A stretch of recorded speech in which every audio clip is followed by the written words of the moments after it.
But a throne is not given. It must be won with blood.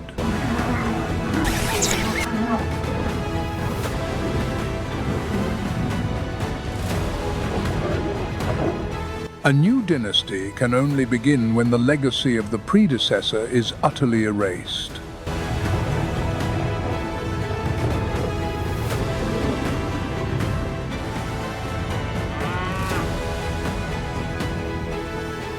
There is no place for the defeated, no mercy for the weak.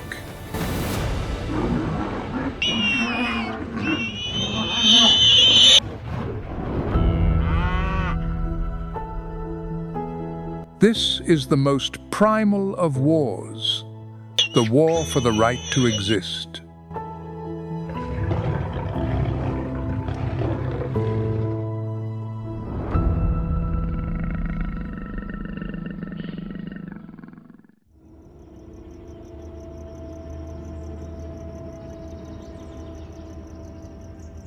On this savannah there is one unbreakable rule. Where the lion's roar is heard, that is its kingdom.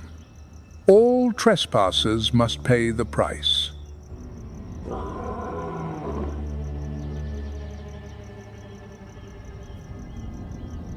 But today, a lone phantom has dared to cross the line.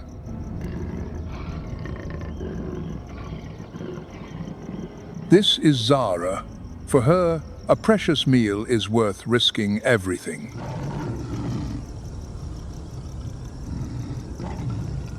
The confrontation is inevitable. On one side, brute force. On the other, lethal agility. Under the scorching sun, there can be only one outcome for the weaker competitor. The game is over.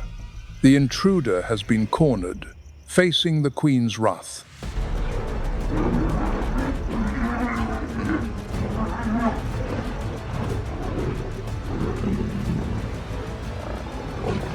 But there is something the ruler does not know. The leopard is not fighting for the kill, nor for territory. She is fighting to buy a few precious seconds. Because this is not the battle of a predator. This is the battle of a mother, and in this war, there is no surrender.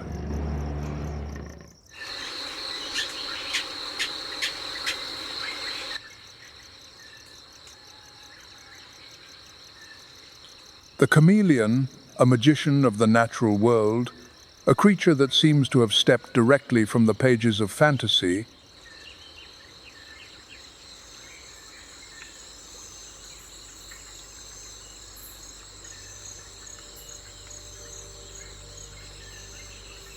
its upper and lower eyelids are fused, leaving only a tiny pinhole, just large enough for the pupil to peer through.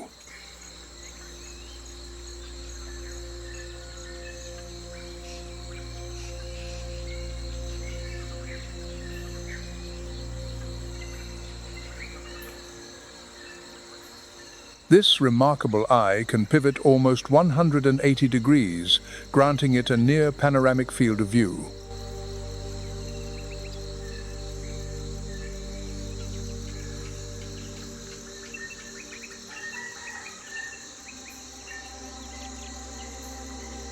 What's more, each eye moves independently, allowing the chameleon to survey two different directions at once.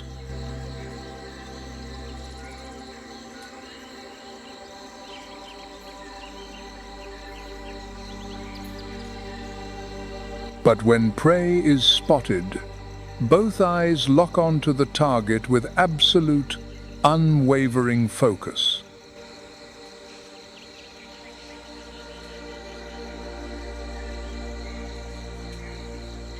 The chameleon's most impressive weapon, however, is its tongue, the longest, relative to body size, in the animal kingdom.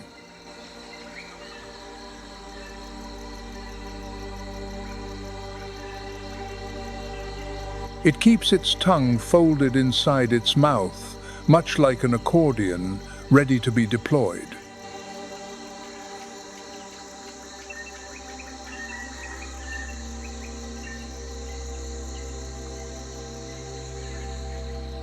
A prehensile tail and pincer-like feet give it a sure-footed grip in the trees, where it spends the majority of its life.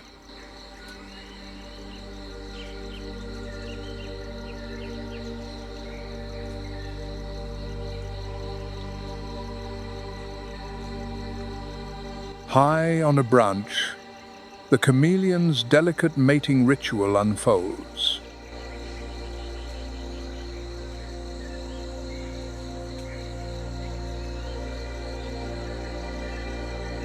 The male approaches a potential mate with caution, but his advances are not always welcome.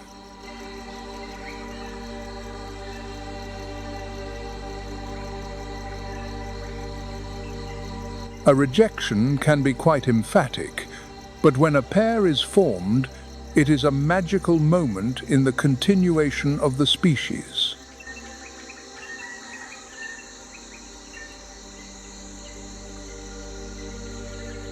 Perhaps the greatest deception the chameleon has achieved is convincing us that it changes color to blend in with its surroundings.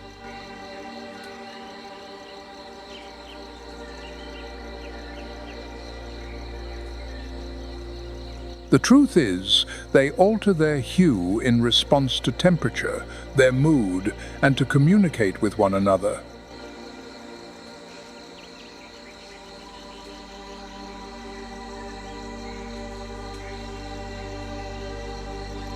The secret lies within specialized pigment cells in their skin, which can control the distribution of colored granules.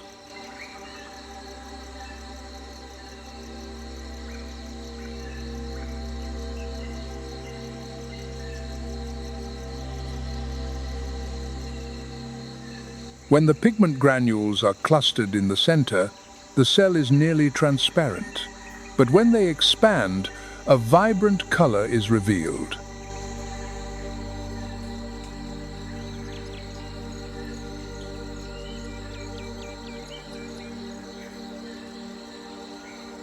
With its unique eyes, extraordinary tongue, and the ability to transform its appearance, the chameleon is a testament to the endless creativity of nature.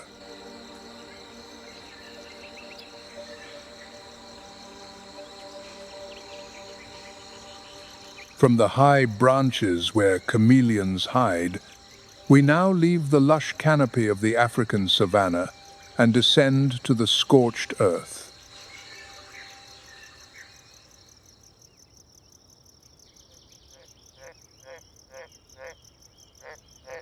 Meet the giant African bullfrog, an amphibian sumo wrestler known for its bulky build and fierce survival instincts.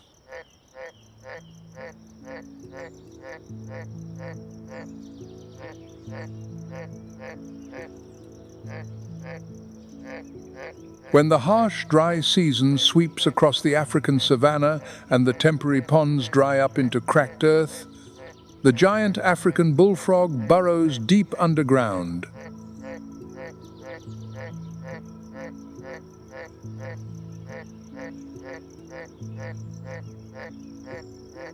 This mucus dries into a thick, paper-like shell that acts as a cocoon, retaining moisture and preventing water loss entirely.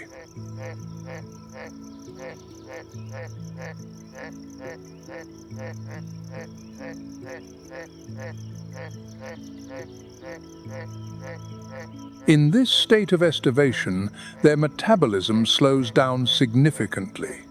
This mechanism allows them to survive for months.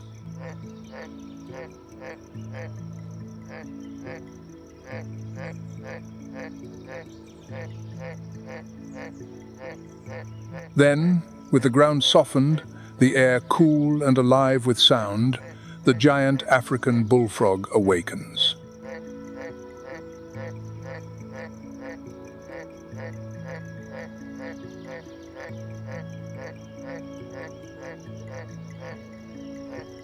They emerge, covered in mud, ravenous after their long slumber.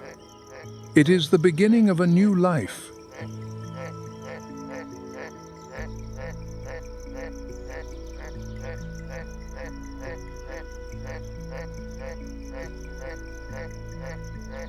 On average, a mature male can reach up to 9.5 inches in length and weigh over 3 pounds.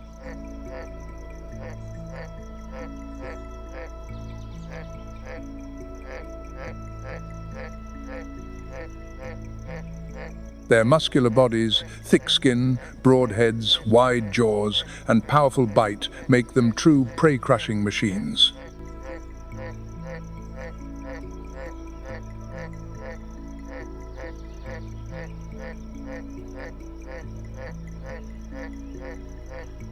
Although they have no true teeth, their lower jaw contains 3 sharp triangular structures.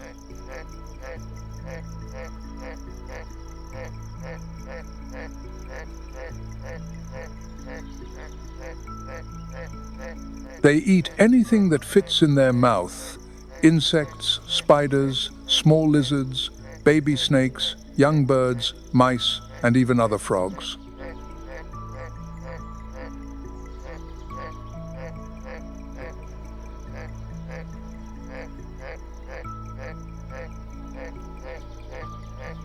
But what makes them truly ferocious is not the hunt, but the battle for the right to reproduce.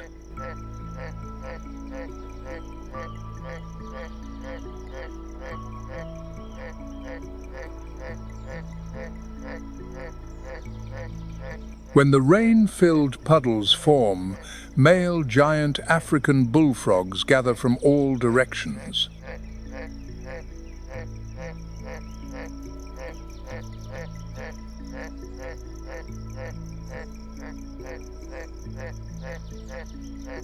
The deep calls of dozens of males fill the air, creating a chorus that ripples across the water.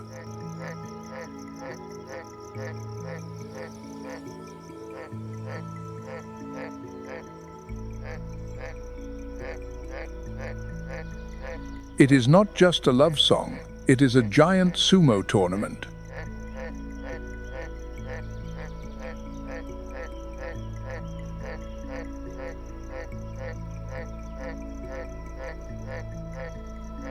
The larger males use their body weight to push, shove, and secure the central area of the pond.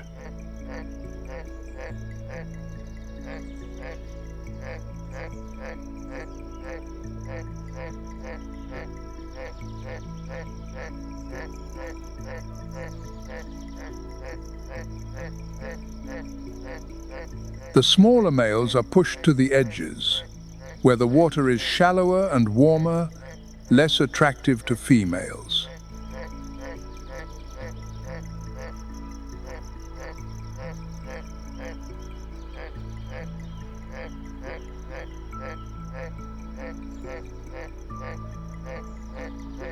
What is even more extraordinary, when the water level drops rapidly due to the heat, the father bullfrog will use his hind legs to dig a drainage channel.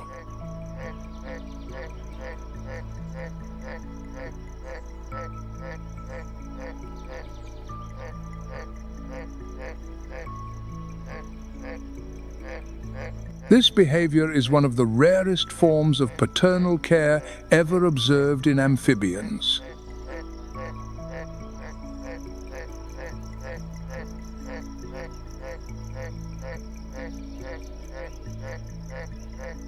From a creature that seems to sleep forgotten underground during the dry season, the giant African bullfrog transforms into a mighty warrior of the rainy season.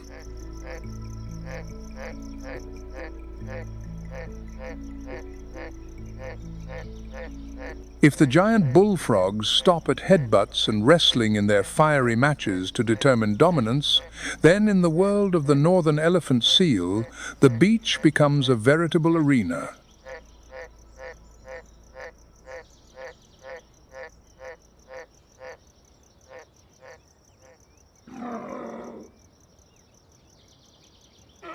Here, colossal bodies collide and blood is spilled on the sand, all for the right to continue their lineage.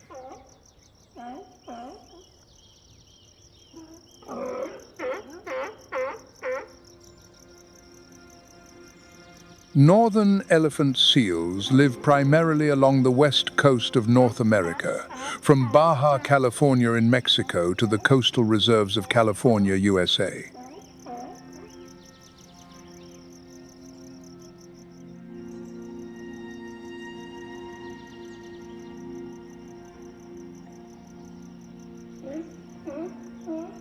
The adult males are true giants. They can measure from 13 to 16 feet long and weigh up to 5,000 pounds.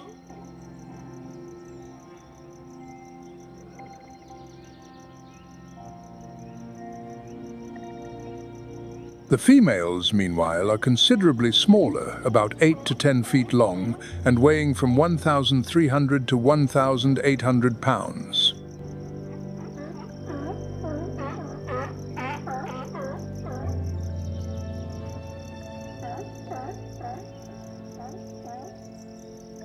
This means a mature male can weigh 3 to 5 times as much as a female.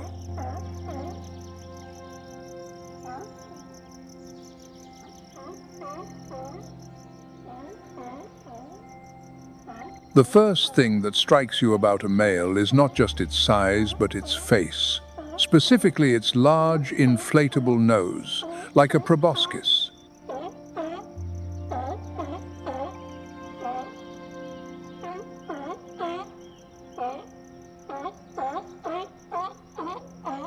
Only males aged 8 years and older develop this distinctive nose, a sign of maturity and dominance.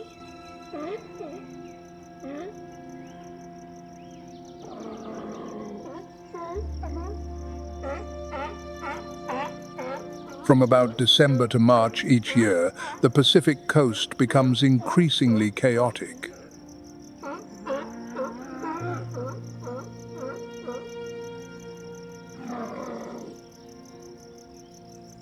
This marks the beginning of the breeding season, and for the males, it is a call to war.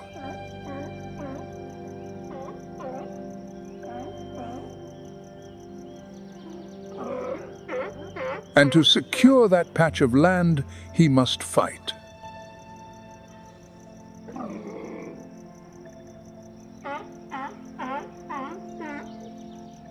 Unlike many species that settle disputes through chases or vocal displays, male elephant seals engage in real combat.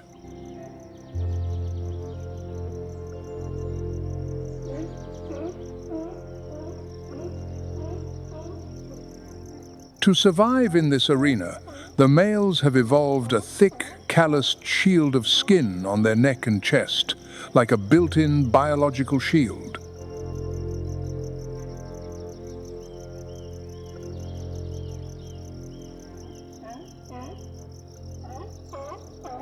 These males, known as beachmasters, earn the right to mate with all the females in their harem.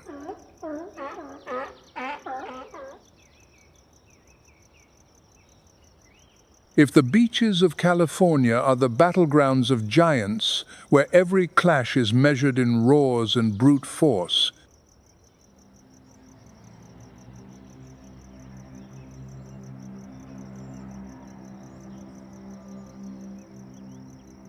here, silence and surprise are the ultimate weapons.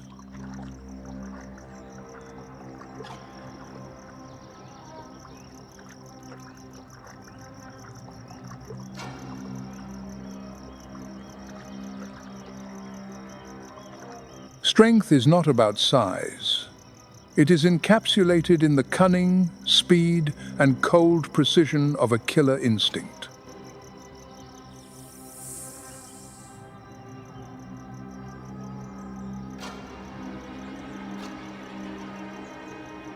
This is the domain of creatures who do not need to roar to command respect.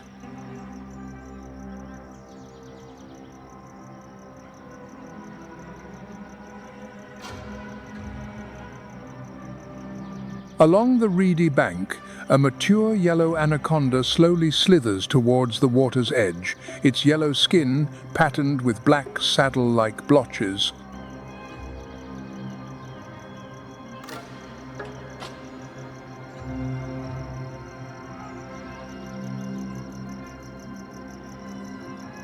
Over 13 feet long and weighing nearly 66 pounds, it is not the largest creature in the swamp, but it is one of the most dangerous predators.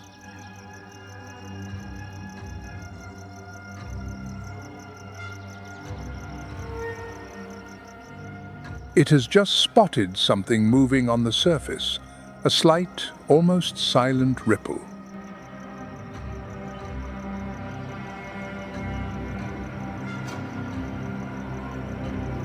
But in an instant, the anaconda senses something unusual, something quieter than itself, yet larger and more imposing.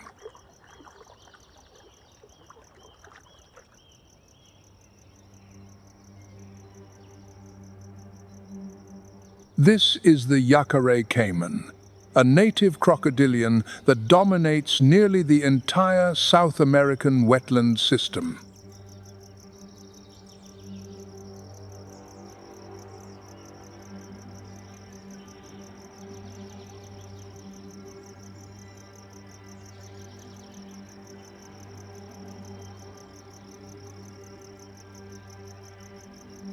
About 6 to 8 feet long, and sometimes reaching 10 feet with a weight of over 132 pounds.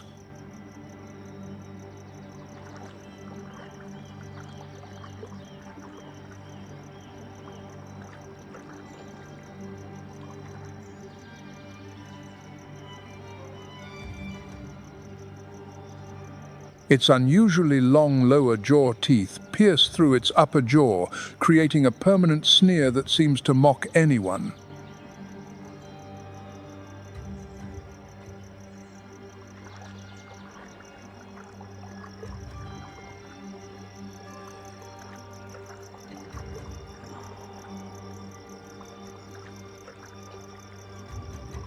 But it is not for attack, it is a warning. Perhaps both predators know exactly how dangerous the other is.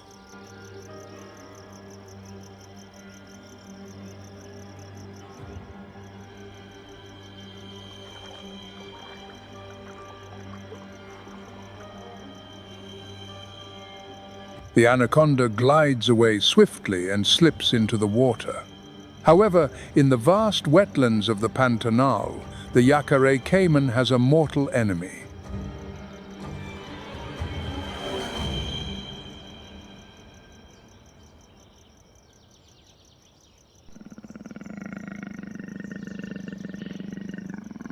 A creature unfazed by armor, a predator that dominates not just on land but in the water, the jaguar.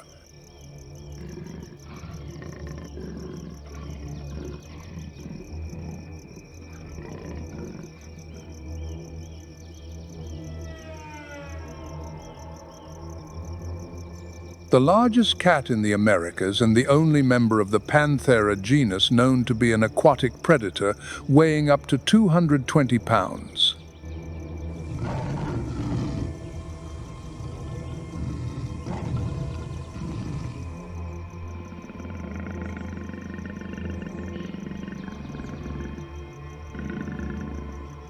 And uniquely, it does not always aim for the throat like other felines. Instead, it often bites directly into the skull.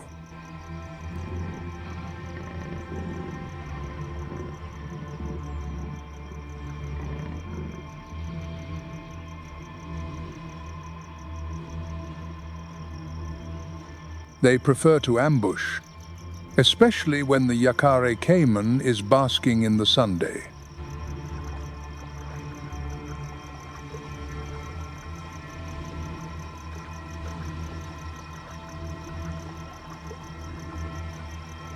The caiman may thrash, spin, or dive into the water, but for the jaguar, water is no barrier.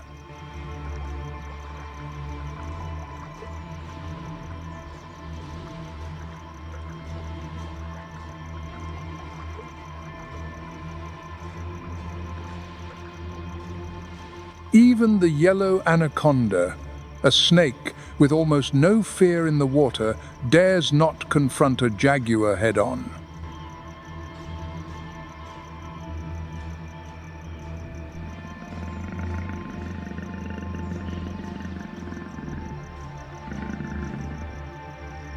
The jaguar is solitary, silent, and brutally effective.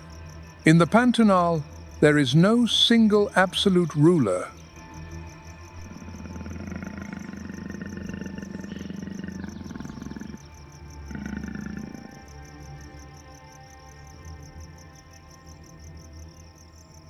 But only the jaguar moves seamlessly between both worlds, land and water, and still comes out on top.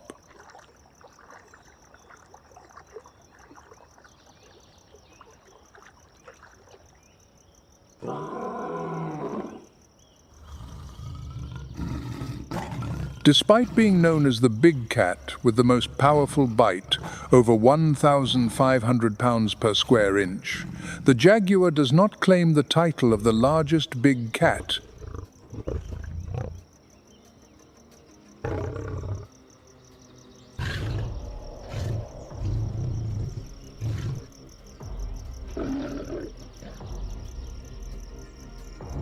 That crown, without a doubt, belongs to the taiga. And of all the existing subspecies, the Bengal taiga is the strongest and most numerous.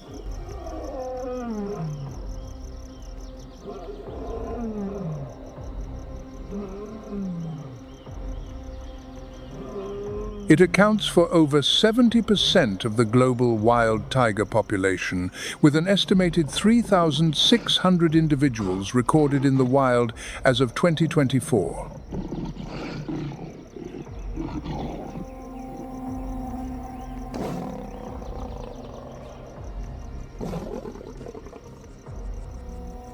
Up to 10 feet long including the tail, and weighing over 485 pounds in mature males, the Bengal tiger is a living icon.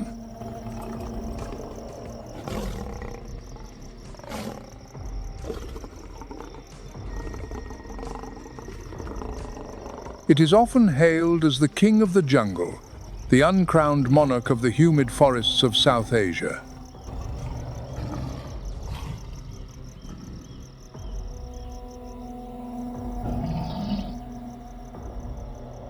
And sometimes that throne is challenged by a creature that seems scruffy, slow, and even a bit clumsy: the sloth bear.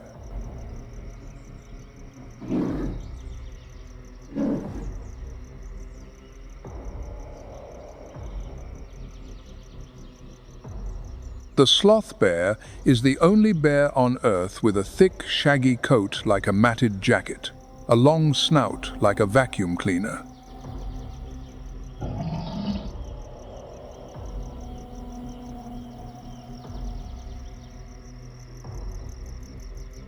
These unique features make the sloth bear a nocturnal oddity with a specialized diet.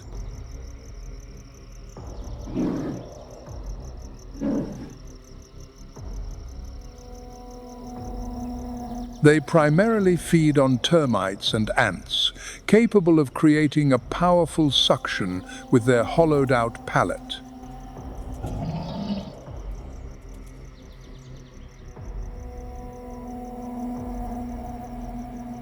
With an average weight of 220 to 320 pounds, a sloth bear has enough power to inflict serious damage.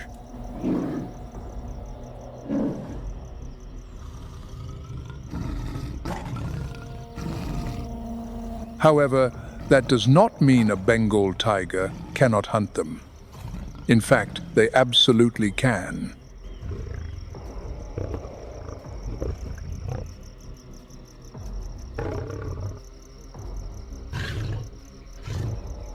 In the dim forest, where sunlight filters down in scattered patches onto the damp ground, the tiger silently approaches its prey from behind.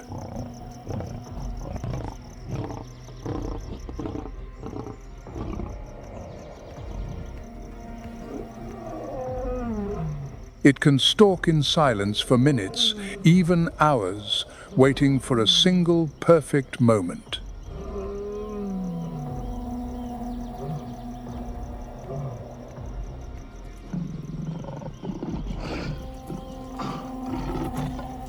And when that moment comes, the tiger explodes into motion, Its entire body uncoils like a drawn bow.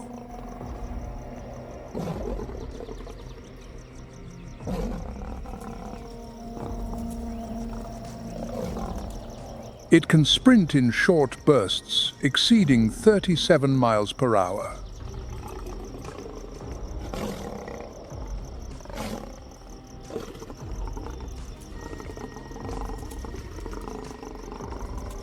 The nape of the neck or the throat is always the target. It does not attack haphazardly, it is born to end life.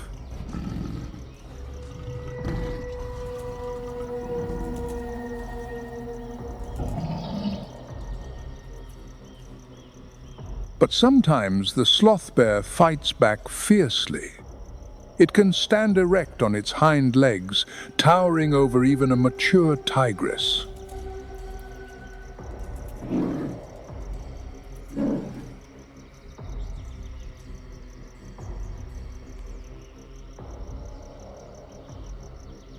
With claws up to 4 inches long and a swipe more powerful than it looks, the sloth bear is ready to fight to the death.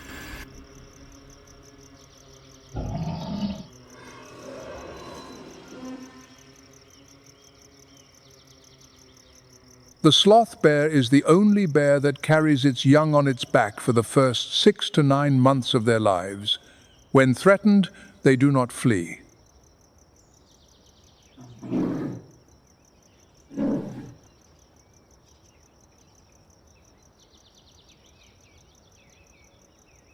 We have seen the fierce rage of a sloth bear confronting a Bengal tiger deep in the dense forests of India.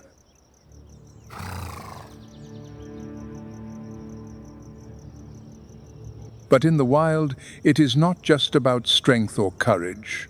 There are also those who live by instinct and greed.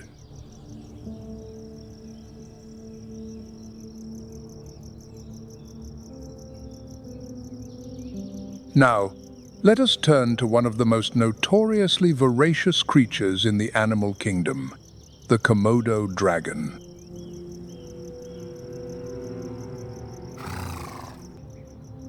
The Komodo dragon is the largest living lizard on Earth. A mature adult can grow up to 10 feet long and weigh nearly 200 pounds.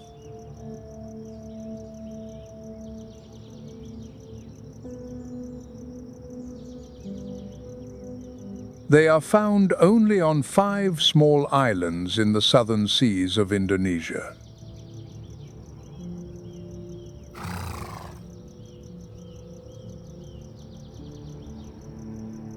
With their thick bones, powerful limbs, and rugged skin, they are living relics of the Jurassic Age.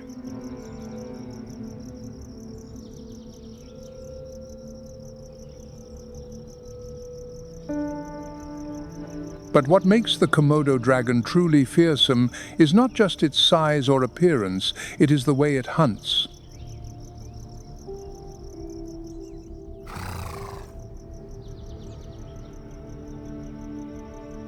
The Komodo dragon does not rely on brute strength to take down its prey instantly. Its real weapon lies in its jaw.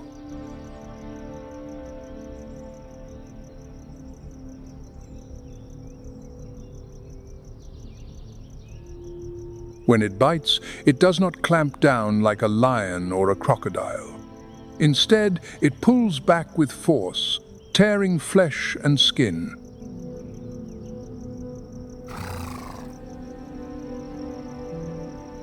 And that is just the beginning of the problem.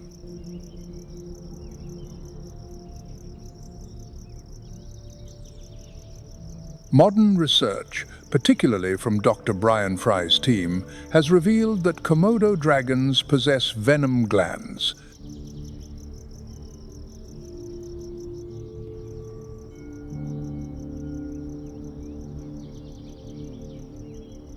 This venom contains powerful anticoagulants, causing severe blood loss, a drop in blood pressure, and shock in the prey.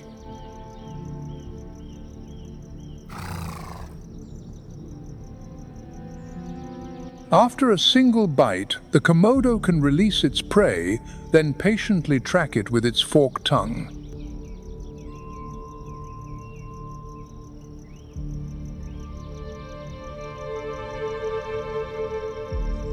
The Komodo dragon does not chew.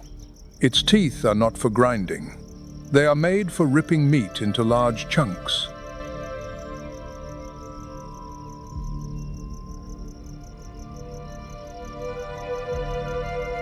In a single sitting, a Komodo dragon can consume up to 80% of its own body weight.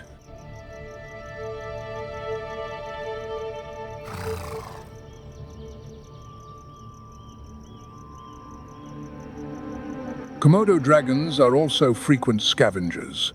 With their extremely keen sense of smell, they can detect the scent of rotting meat from up to 5 miles away.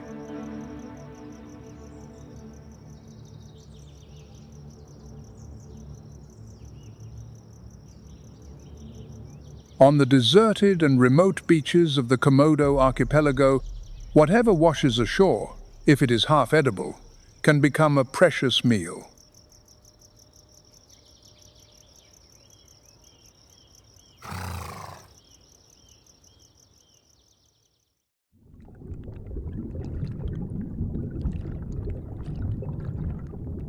In the last chapter, we saw a giant moray eel washed ashore, dead yet still exuding power.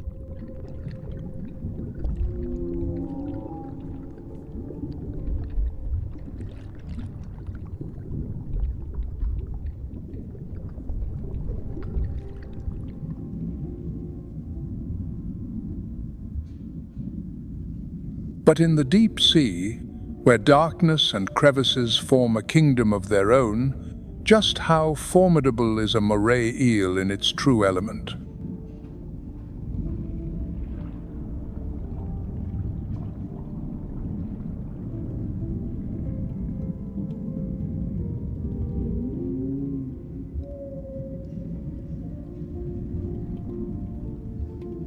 The moray eel, with over 200 different species, can be found throughout the tropical and subtropical oceans.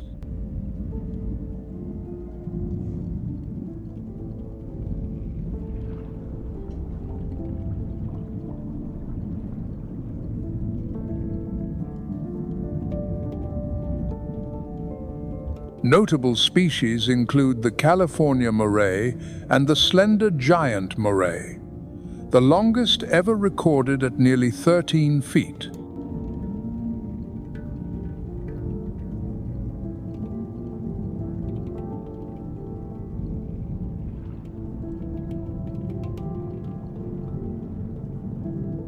They reproduce in large numbers. A single breeding cycle can produce about 10,000 eggs.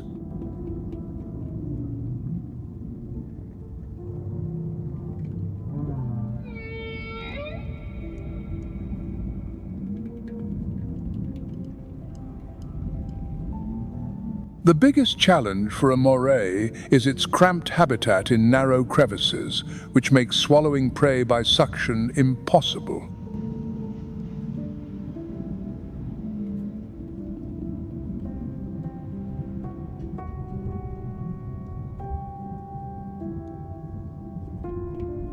But evolution has given them a terrifying solution: a second set of jaws deep in their throat.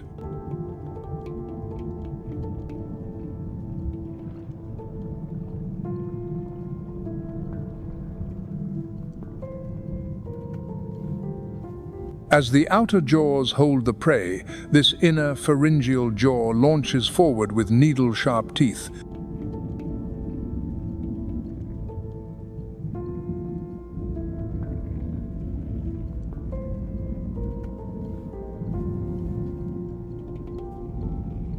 Despite their poor eyesight, moray eels have an extremely keen sense of smell.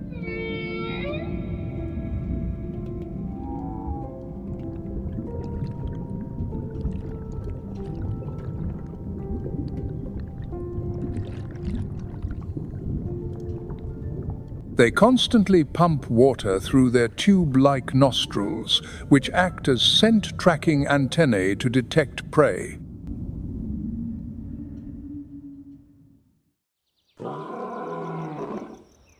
In nature, claws and fangs are not merely tools for hunting.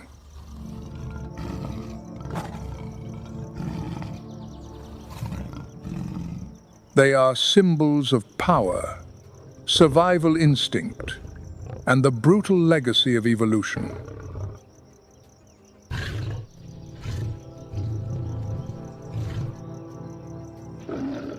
We call these moments fury of fangs.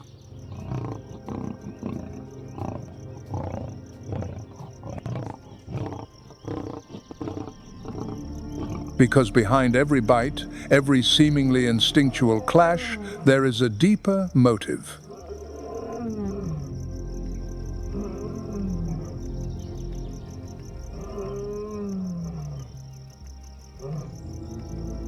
Nature does not confront out of hatred, it confronts to maintain a biological order through trial and endurance.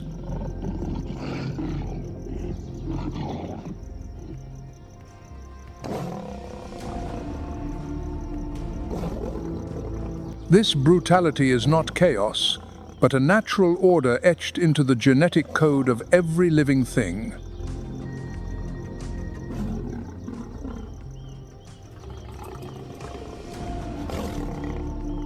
Only the best adapted and the strongest fighters earn the right to continue the story of life.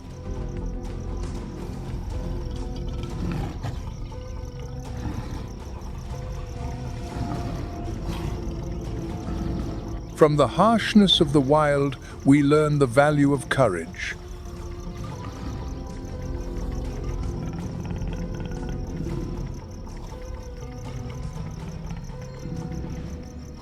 Not every threat in nature comes with fangs or venom.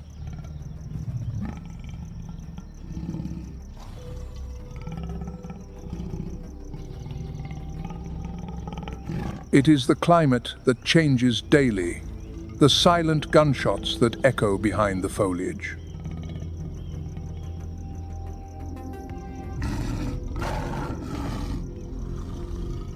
Nature is no longer just fighting itself. It must now adapt to the ever-widening cracks made by human hands.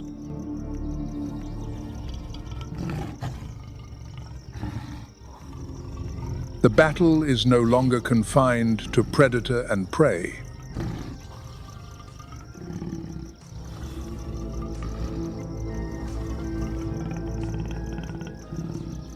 On the scorched savannas, lions are forced to hunt farther and harder.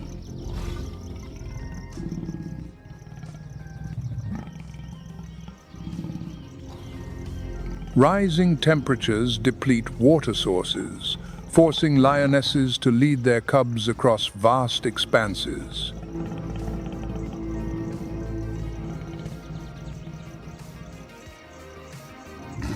The leopard, once a solitary and stealthy master of arboreal ambush, now struggles to remain unseen.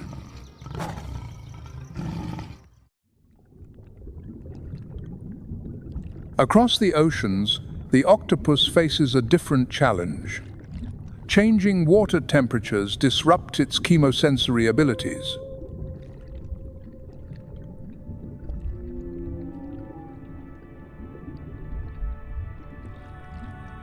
Meanwhile, coral reefs, the fortresses of thousands of marine species, are experiencing mass bleaching events.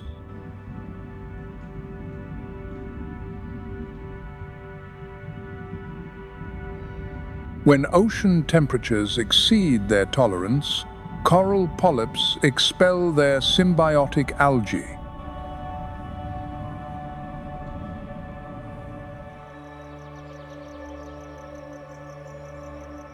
In the semi-arid hills, chameleons, creatures made for camouflage, struggle to regulate their body temperature.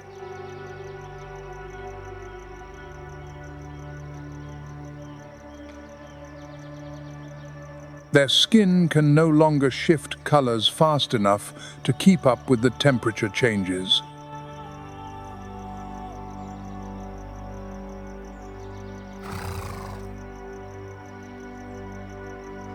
On the volcanic islands of Indonesia, the mighty Komodo dragon, known for its strength and venom, is now forced to share its hunting grounds.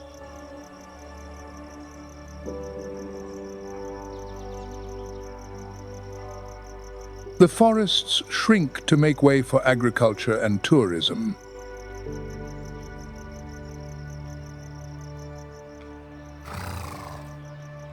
In the rainforests of South Asia, the sloth bear faces increasing heat.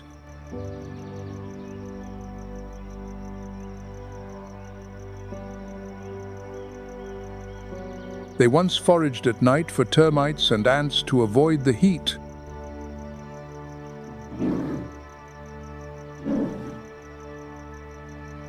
Lower humidity means fewer insects, making it harder to find food.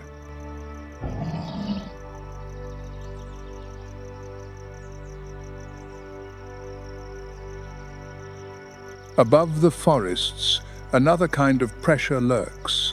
Birds of prey like the golden eagle and the red-tailed hawk soar.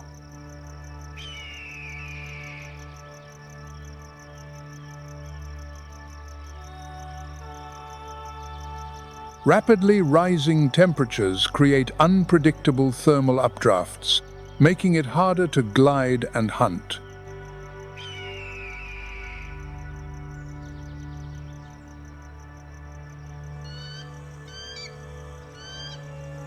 Habitat fragmentation from urban sprawl carves up natural hunting grounds into isolated pockets.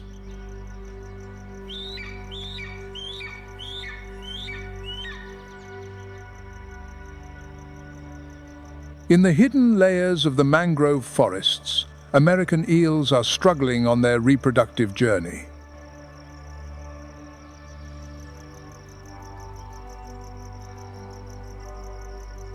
They must travel thousands of miles from freshwater rivers to the Sargasso Sea to spawn.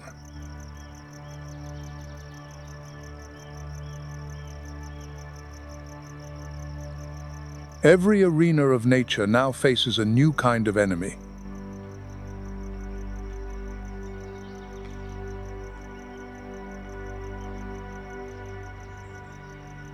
It is no longer about the survival of the fittest, but of those who can keep up with the rapid changes.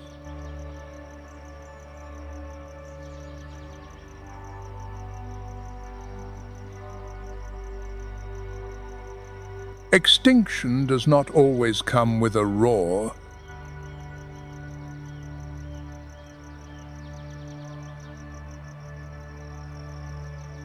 Sometimes it comes in silence, when a breeding season no longer returns, when a forest cannot regenerate.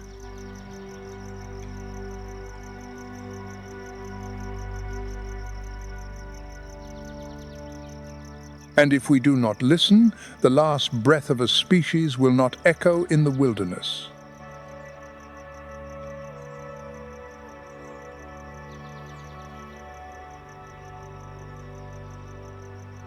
It will vanish in the hands of us who were once called the thinking species.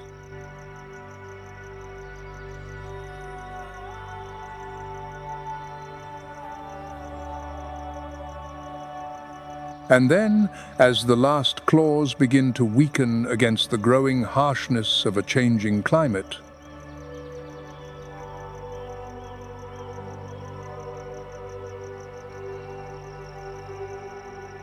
nature begins to fight back differently. No more roars, no more attacks.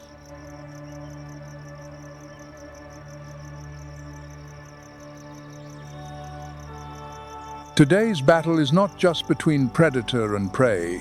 It is between life itself and an eroding ecosystem.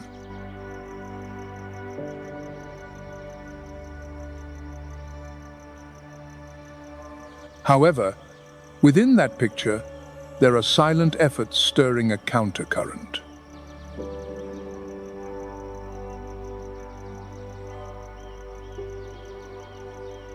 In the forests of Borneo, the Bornean sun bear, once poached and kept as an exotic pet, is being reintroduced to the wild.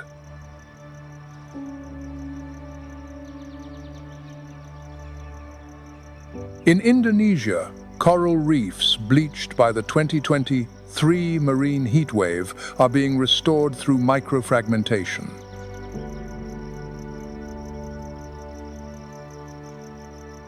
In the Americas, at the Ibarra Reserve, a vast wilderness that had been silent for over 70 years without any apex predators.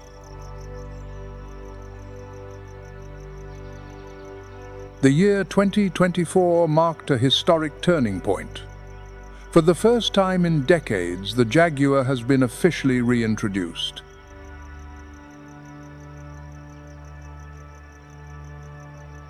In Kenya, over 50 African elephants were translocated from overpopulated reserves to Aberdare National Park.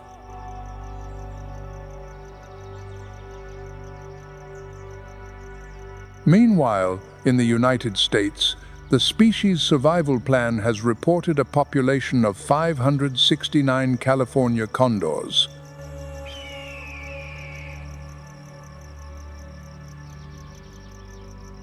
Technology is now becoming nature's new ally. AI does not just recognize a leopard by its spots. But even now, the pace of recovery cannot match the speed of destruction. And that is why nature, with all its silent determination, is speaking to us in the clearest language possible.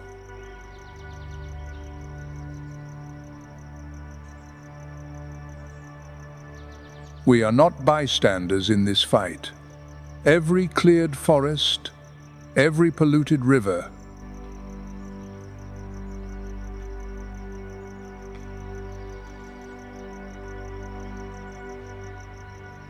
conserving wild ecosystems is not just about saving tigers, octopuses, or chameleons. It is about preserving the balance.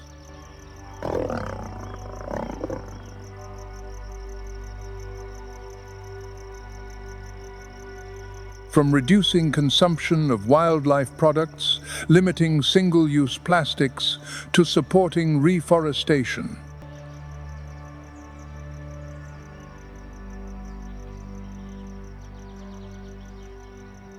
Protecting nature is not a luxury, it is a shared responsibility.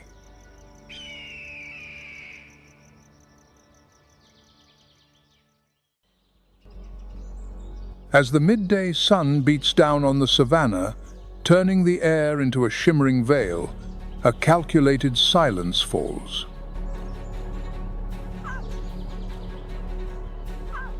Hidden in the golden yellow grass, their coats blending perfectly with the landscape, the lions are waiting.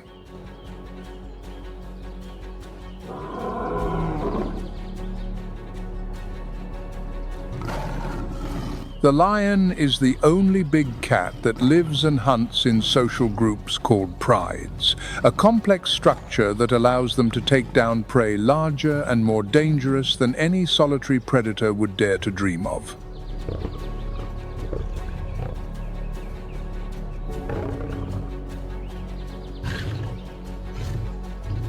In lion society, it is the females who undertake 85 to 90% of the hunting.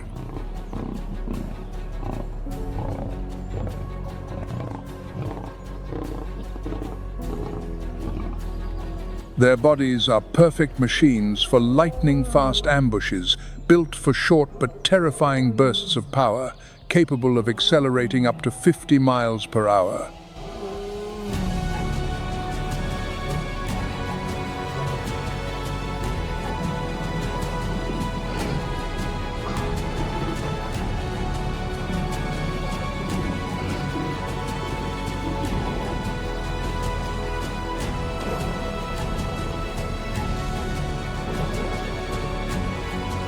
Today, their target is a herd of African buffalo, moving walls of horn and muscle, known for their ferocity and solidarity.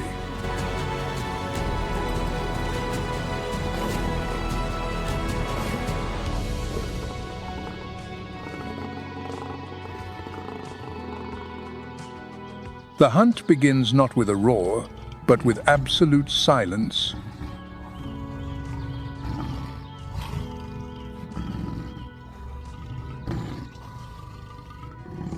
The pride quietly splits up, executing a deadly pincer movement that has been honed over generations.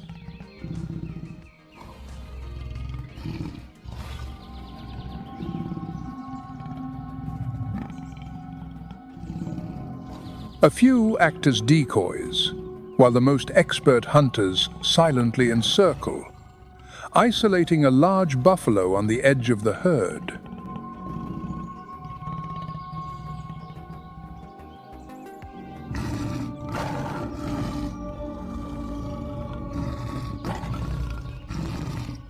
And then, the attack explodes like a storm. Dust flies as a whirlwind of tawny-colored fur launches at the prey.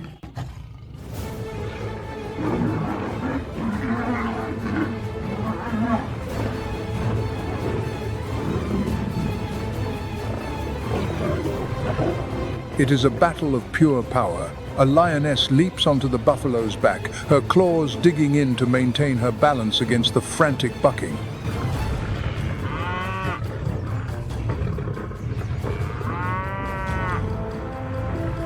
The others simultaneously attack the hind legs and the flanks, coordinating to bring down the nearly one-ton giant.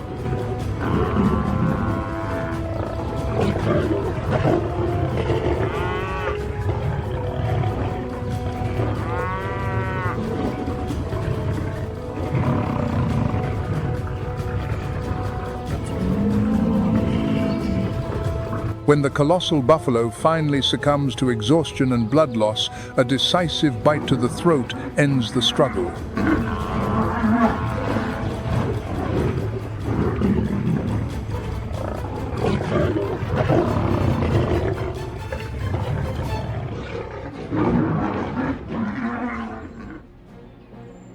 As the dust settles, the alpha male, with his majestic mane, leisurely approaches. His role is not to chase, but to protect the territory and the pride.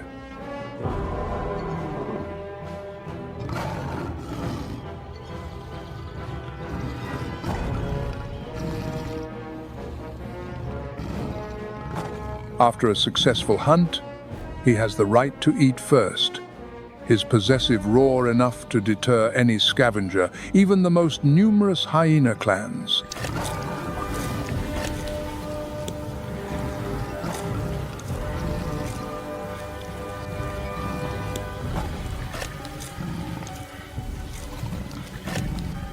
The diet of the lion reflects their dominant status, favoring large mammals such as the African buffalo, the zebra, and the wildebeest.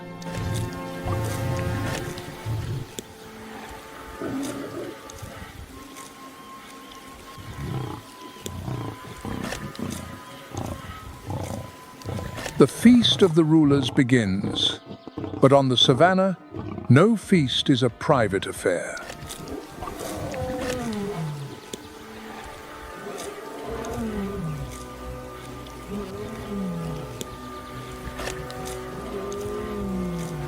High in the sky, dark spots begin to appear, circling patiently.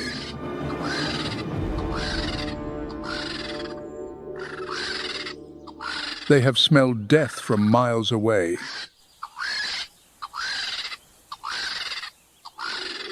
The vultures have sensed death, ready to clean up what is left, closing the circle of life on the savannah.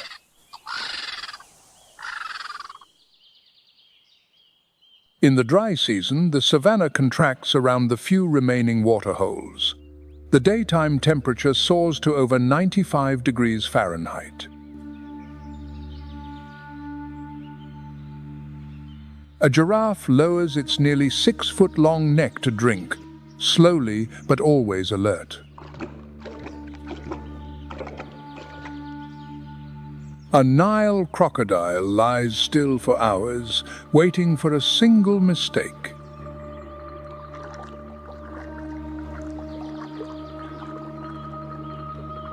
A hippopotamus defends its territory with a gaping jaw, revealing a bite force of over 1,800 pounds force.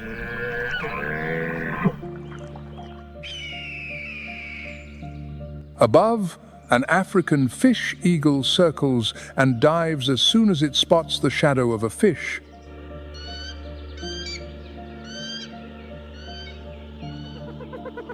The spotted hyena waits patiently, ready to close in on any lone or weary wanderer. Each creature comes here with a plan of its own.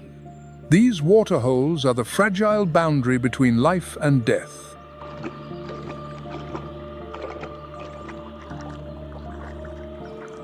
But the real trap awaits beneath the still water's surface.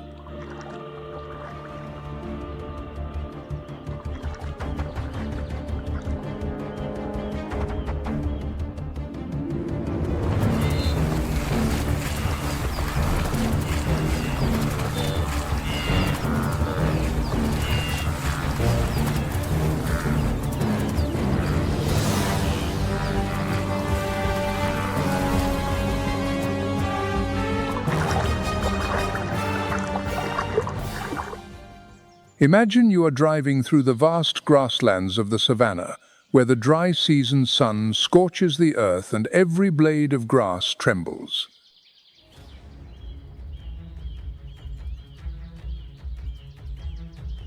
In the midst of that endless space, a waterhole suddenly appears.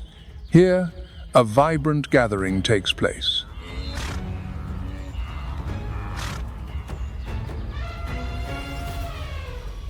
Elephants, zebras, giraffes, antelopes, and even nocturnal wanderers like the black rhino converge, creating a lively dance.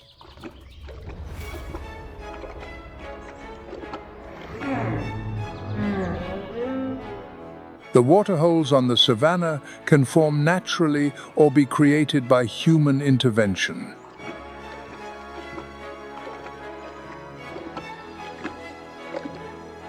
Sometimes they are also formed by the elephants themselves. They often dig the earth in search of minerals.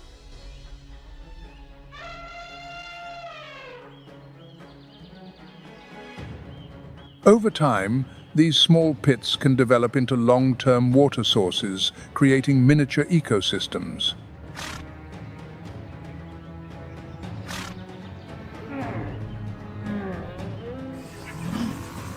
In addition, the large national parks and wildlife reserves across Africa have proactively built hundreds of artificial waterholes.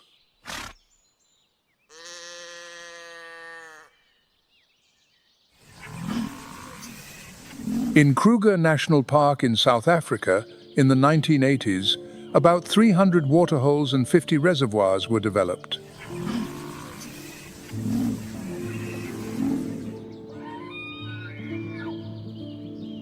Meanwhile, in Namibia's Etosha National Park, the landscape is dominated by a vast, dry salt pan.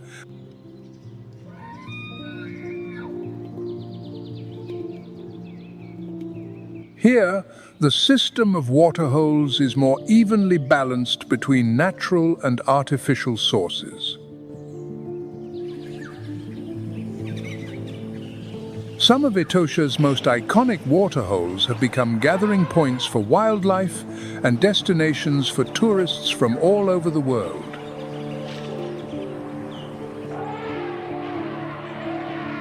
These sites are often illuminated at night, offering people a rare opportunity to witness quiet, magical moments.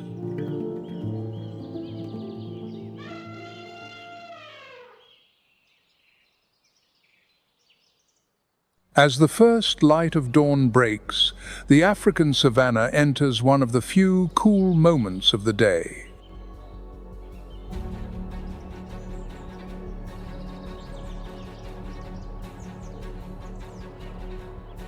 In the dry season, the temperature usually ranges from 57 to 68 degrees Fahrenheit. At this time, the air is still, the ground has not yet heated up.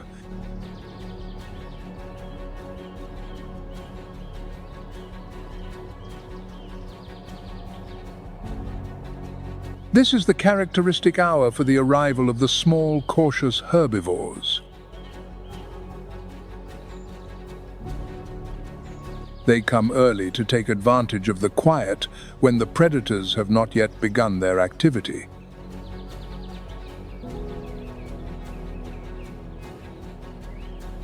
This is the springbok, one of the earliest visitors to the waterhole.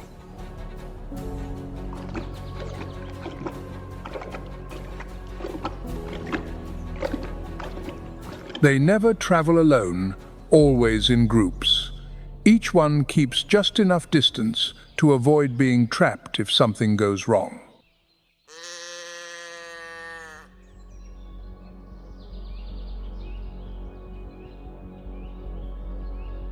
Every time it bows its head to drink, it lasts only a few seconds, then it looks up again, ears pricked, muscles tense.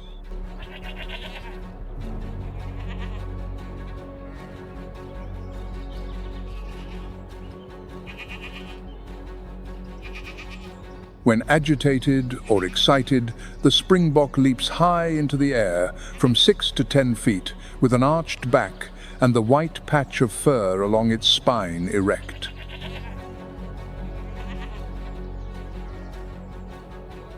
It is a message to the predator, I see you.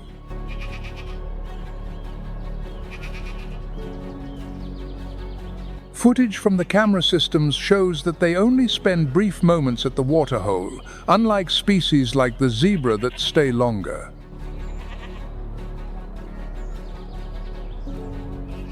This short window of exposure significantly reduces the risk of being ambushed.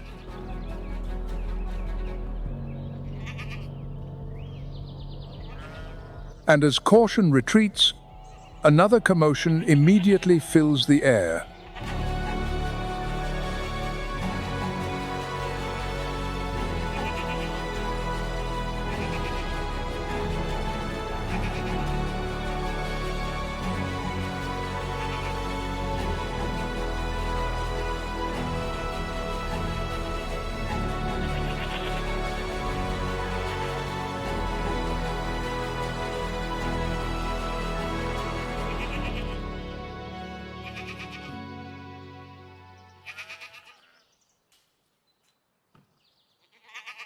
As the cautious antelopes retreat, the stage is left to a smaller but much more energetic animal.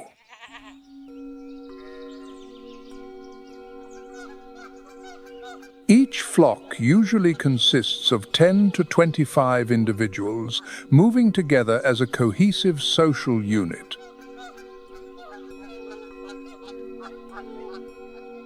This noisy presence can even benefit the herbivores like the impala or the wildebeest by giving them an early warning.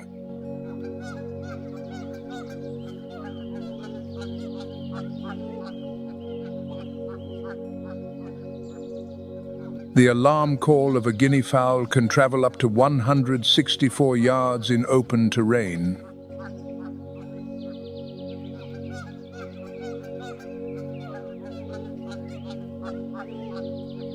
Although they have wings and can fly short distances, guinea fowls usually prefer to run when escaping from threats.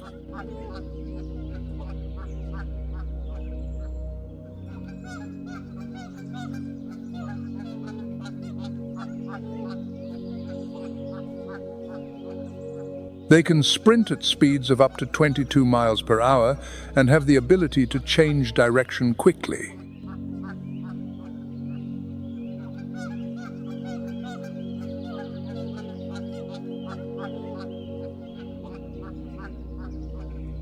Their diet also plays a crucial ecological role. Mainly feeding on seeds, tubers, and insects, guinea fowls are also capable of catching small reptiles.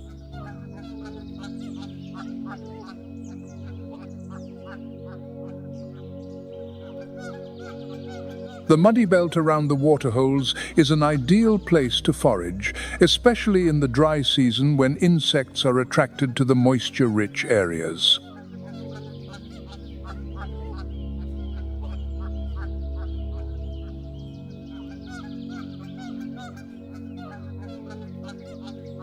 By concentrating their foraging on the water's edge, the guinea fowl minimizes the risk of getting too close to the water's edge.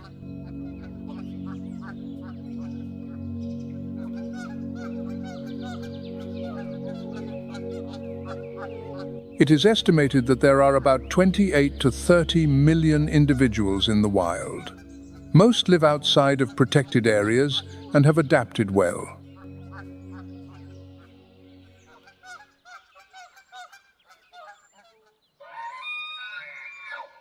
Amidst the noisy chaos of the ground birds, a completely opposite presence approaches, tall, majestic, and almost absolutely silent.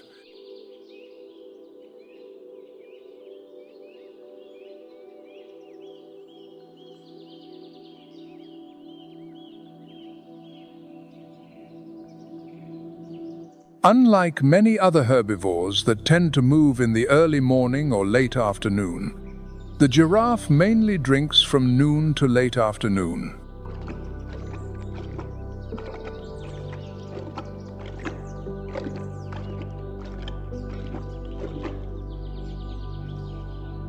It is a strategic choice.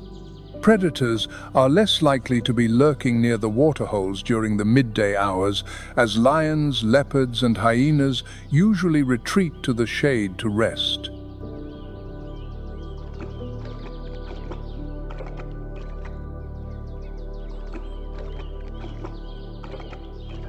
With its superior height, the giraffe can spot danger from afar, but in the vulnerable drinking posture, they are temporarily exposed.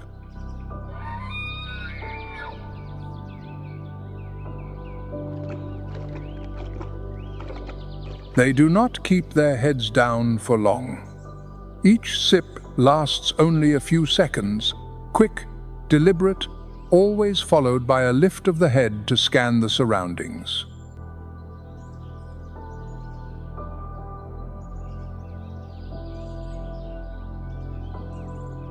In larger groups, some individuals remain standing as temporary sentinels while the others drink.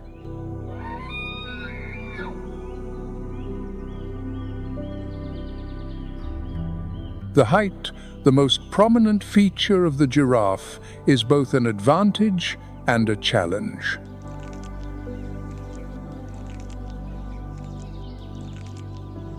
Thanks to its stature, the giraffe can feed on the leaves at the tops of trees that most other herbivores cannot reach, especially the thorny acacia leaves.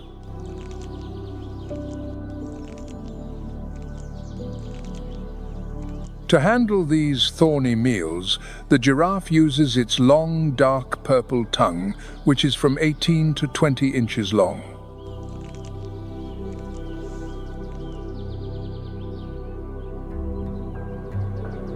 They do not migrate long distances like some of the larger antelopes, but giraffes do move seasonally, traveling between wet and dry areas.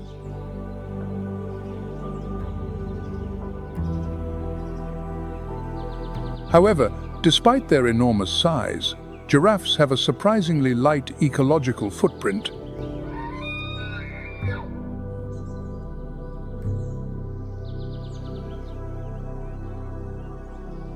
Their presence at a waterhole is like a long shadow under the midday sun, quiet, calm, and respectfully distant.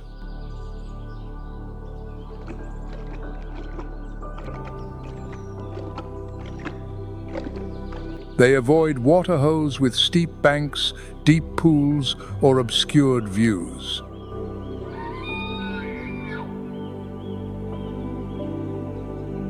But even a wide view cannot hide the ambusher beneath the water's surface.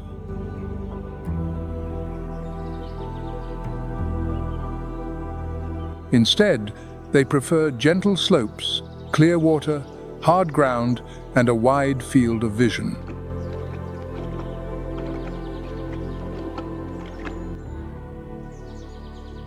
Behind or from the sides.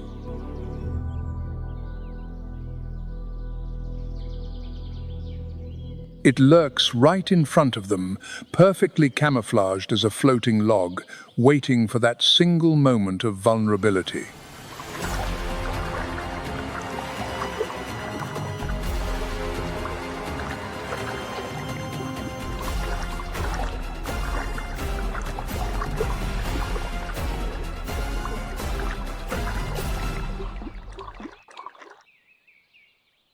As the sun climbs high and the temperature quickly rises past 86 degrees Fahrenheit, the savannah transitions to a harsher rhythm of life.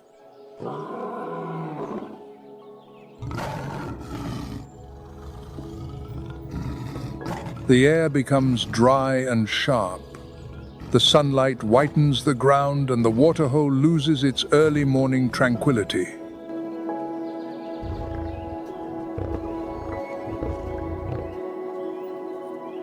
Its muddy bottom is stirred up by dozens of herds, zebras, wildebeest, buffalo, arriving one after another, turning the surface into a murky mixture.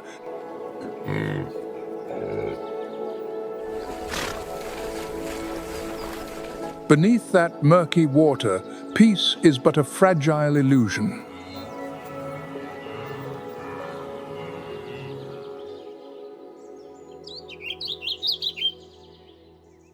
The adult individuals, over 13 feet long, lie silently near the bank, with only their eyes and nostrils above the water, observing without being seen.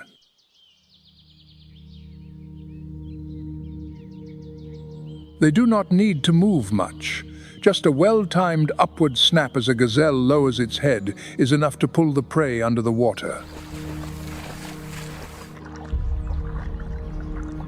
This predator is a master of stillness, the Nile crocodile.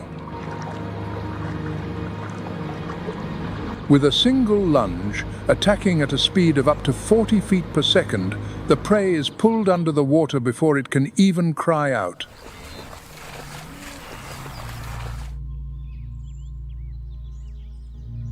Instead of chasing, it conserves energy through patience and concealment.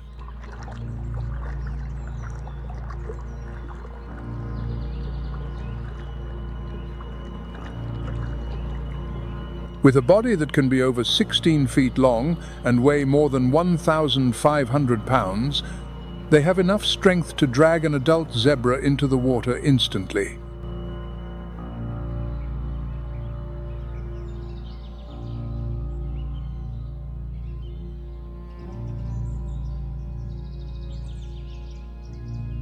As cold-blooded animals, Nile crocodiles cannot regulate their own body temperature. They are completely dependent on their surroundings.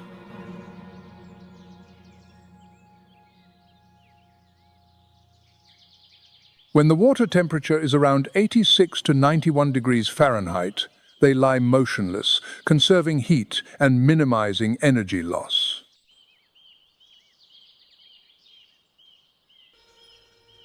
But when the temperature rises above 93 degrees Fahrenheit, they crawl onto the bank and open their mouths wide, a behavior known as gaping.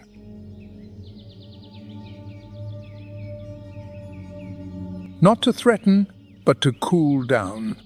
The moisture evaporating from their open mouths helps to release heat without the need for sweat.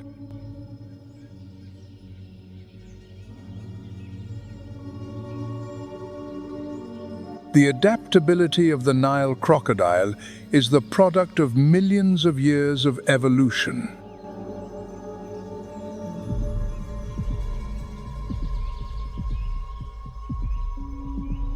Recent genetic studies have shown that the Nile crocodile today is not a homogeneous population, but a mixture of at least two distinct genetic lineages.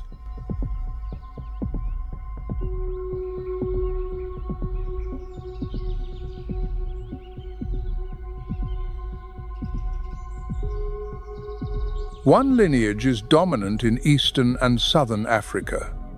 The other is now recognized as a separate species common in the western and central regions.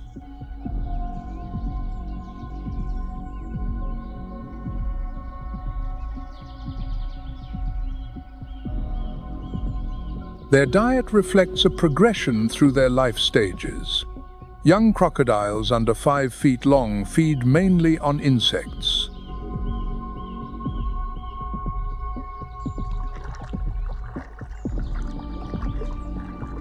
As they grow, reaching about 6.5 feet, they switch to fish, crabs, and amphibians.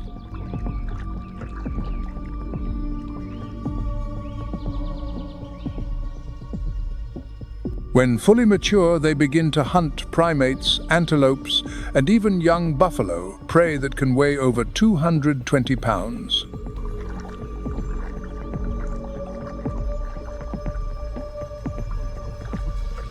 The diet evolves with the size and strength of the jaw, but the strategy remains the same: wait and strike with precision.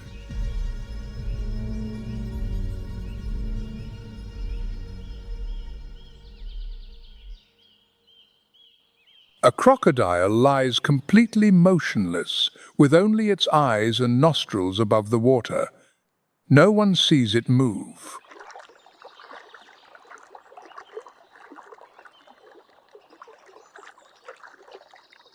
But at the larger water holes, the hippos enter as if they own the place.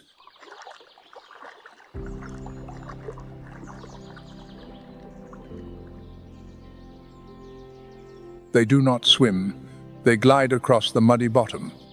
Their massive bodies create gentle ripples on the surface.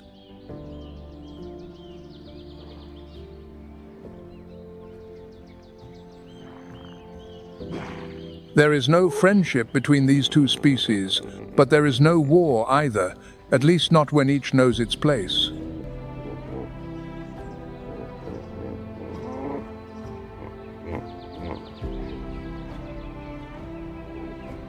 The hippo is too large to be prey. The crocodile is too dangerous to be trifled with. They coexist like difficult neighbors.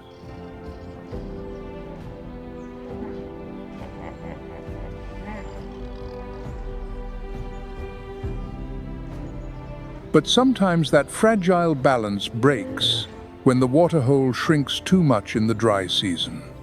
When every square foot of water becomes as precious as gold, conflict is inevitable.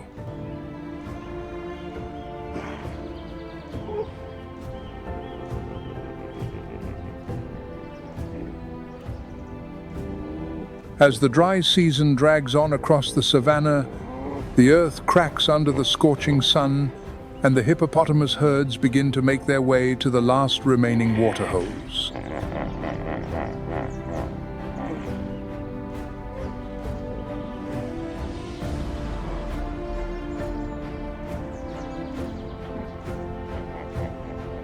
These are not just places to quench a thirst. They are sanctuaries, lifelines in a world that is desperately running out of water.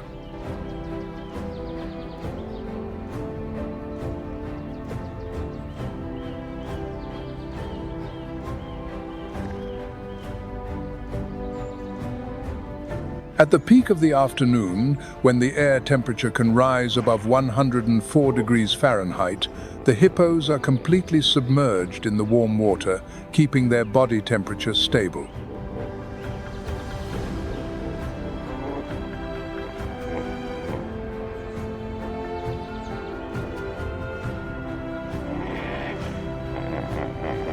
With their massive size, thick skin, and almost no sweat glands, the water becomes their only shield against overheating and dehydration.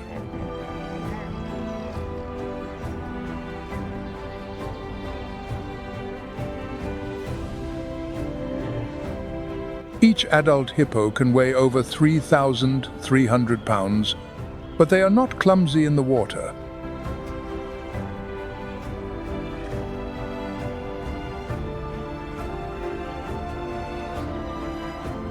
Although they cannot swim like a fish, they move efficiently by walking on the bottom, using their strong legs to push themselves forward.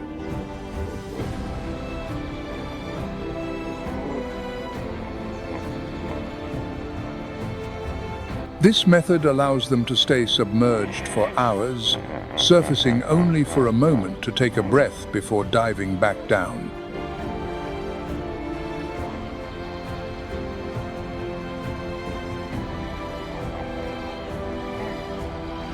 Their water-dependent lifestyle turns the waterhole into the focal point of almost all their activities during the dry season.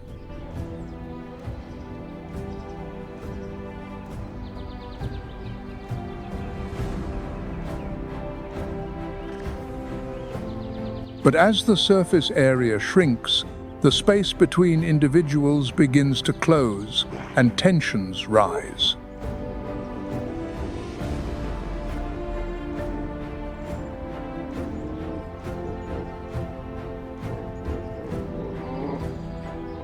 The dominant males, which are territorial, begin to assert their control with powerful shoves, underwater clashes, or full-blown confrontations.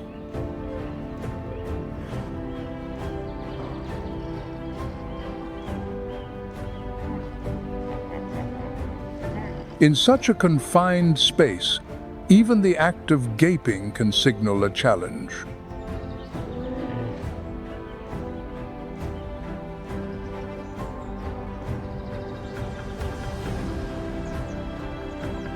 This sound, whether a grunt or a roar, echoes over the water, piercing the heavy air and traveling for hundreds of yards.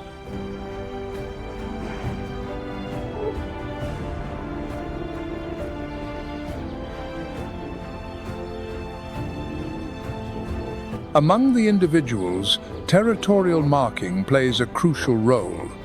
Hippos have a unique way of doing this with their dung.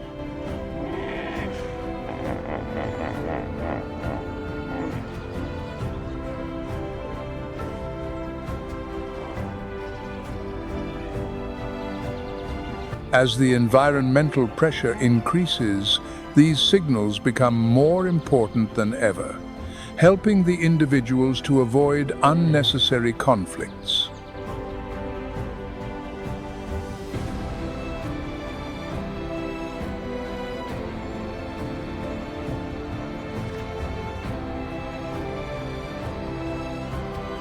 Such waterholes are often located in crucial areas of the African continent, where hippos are widely distributed along the rivers, lakes, and floodplains.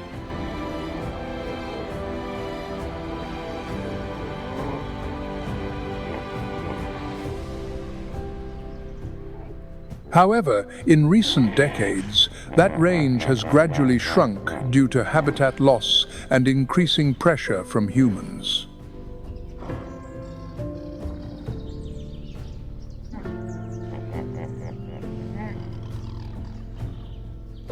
Beyond their love for the water, hippos actively reshape their ecosystem.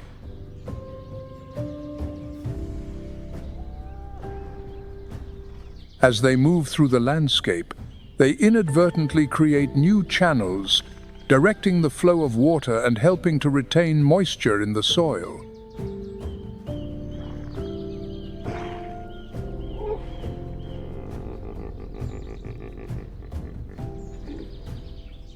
But the survival story of the hippo is not just limited to the daylight hours.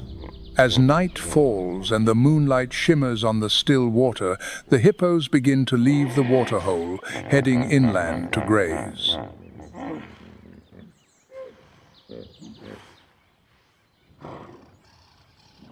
They can travel from 3 to 6 miles in a single night in search of food, always returning before dawn.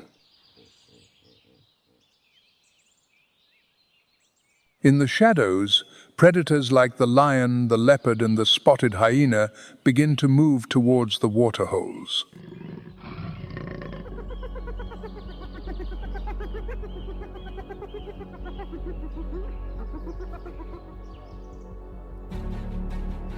Unlike the pack-hunting lion or the speed-reliant cheetah, the leopard has a different approach, moving silently through the tall grass at the edge of the waterholes.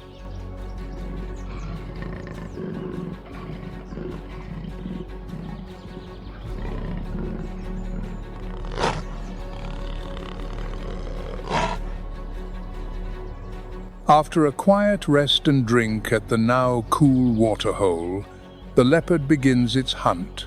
It climbs the nearby trees.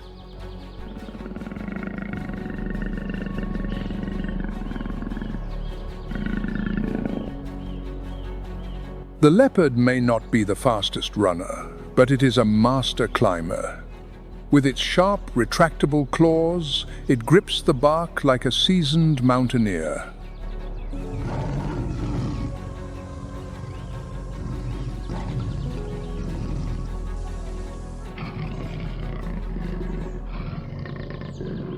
Its golden eyes reflect the moonlight, thanks to a reflective layer of tissue in the retina, which enhances its vision in low-light conditions.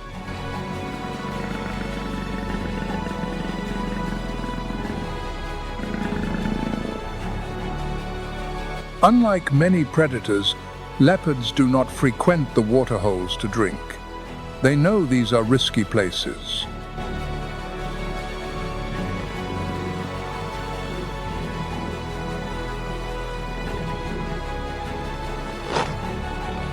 But as ambush predators, they turn these very places into natural traps. The waterhole attracts impalas, bushbucks, and warthogs.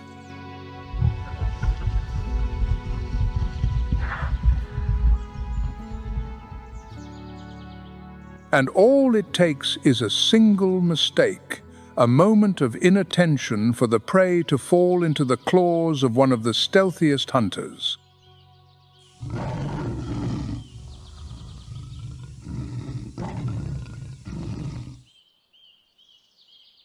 The leopard's body is made for agility and surprise.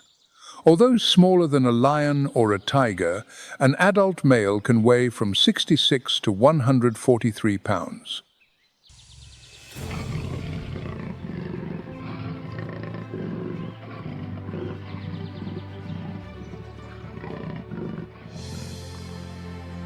Its pale, yellowish-brown coat is covered in irregular rosette patterns, making it almost invisible in its surroundings.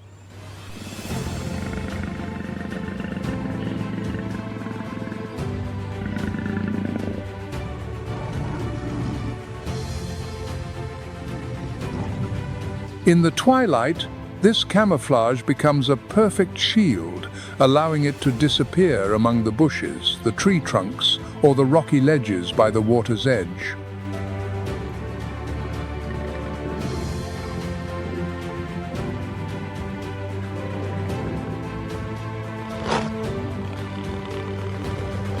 Sometimes, it may only move a few steps in several minutes, its eyes fixed on its target, its ears alert to the slightest sound.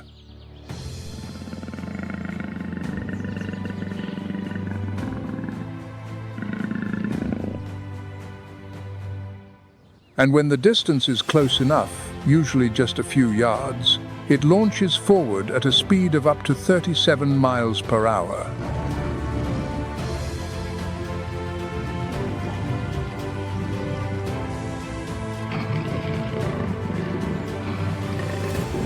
What sets the leopard apart is its ability to carry its prey up a tree. After a successful hunt, it uses its immense strength to drag its prey, sometimes twice its own weight, up to a high, sturdy branch.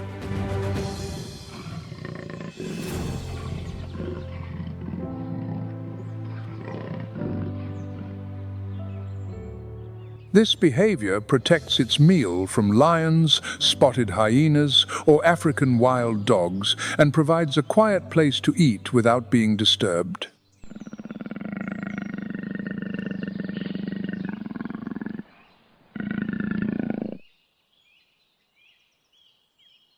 This is part of the reason why the leopard thrives in so many ecosystems, from dense jungles to open grasslands and rocky hills.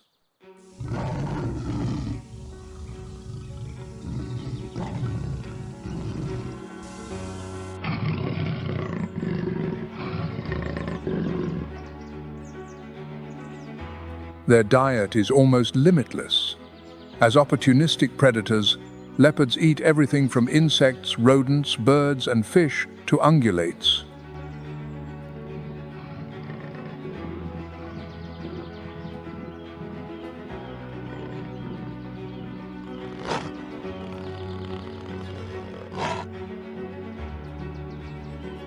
Historically, the leopard roamed throughout Africa and a large part of Asia. But by 2025, they have disappeared from at least 13 countries and are on the verge of extinction in 7 others.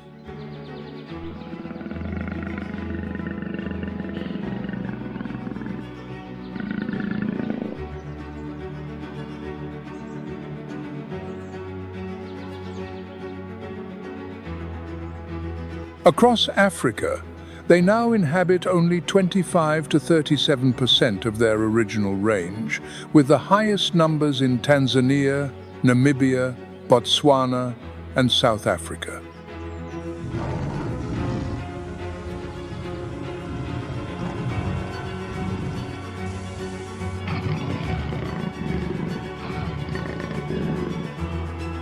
One of the most notable ecological roles of the leopard. As a mid-level predator in the food chain, they help to control the populations of ungulate species.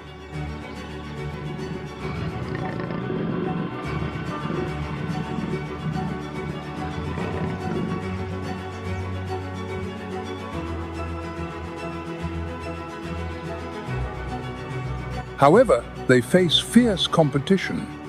In areas like the Sabi Sand, about 22% of leopard fatalities are caused by lions, while spotted hyenas steal nearly 50% of their kills.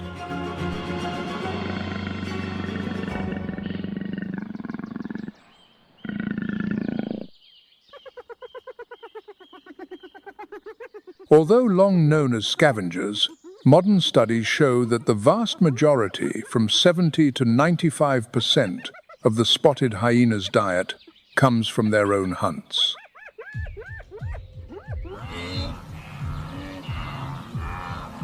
Prey such as wildebeest, buffalo calves, and Thompson's gazelles can fall victim even when not injured or weak.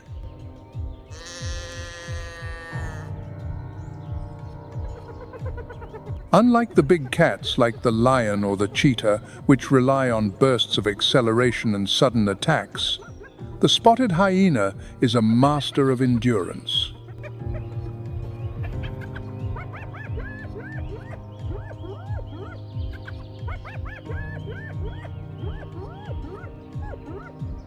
With a large heart, solid muscle mass, and powerful hind legs, they can pursue their prey at a speed of 37 miles per hour for a long distance.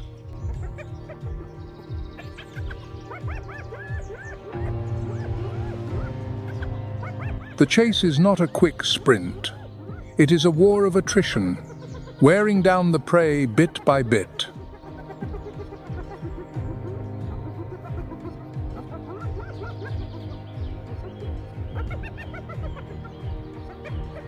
They take turns leading the chase, never letting their target rest. And as the animal begins to tire, the pack closes in.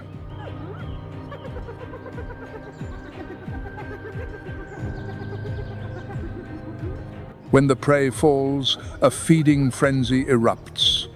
The whole clan rushes forward, noisy, chaotic, and aggressive.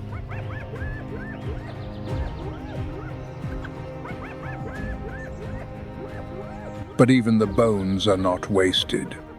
With a bite force of up to 1,000 pounds force, the strongest among the land mammals, the spotted hyena easily crushes thick, heavy bones.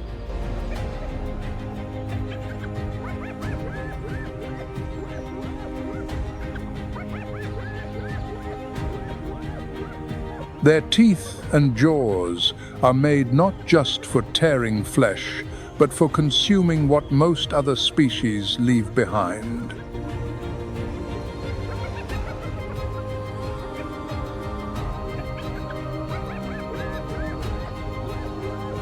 The hyenas take advantage of the opportunity to coordinate their hunts.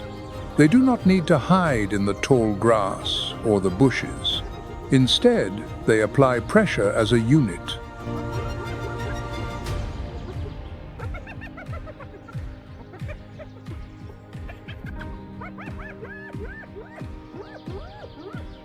Their coordination is built on sound.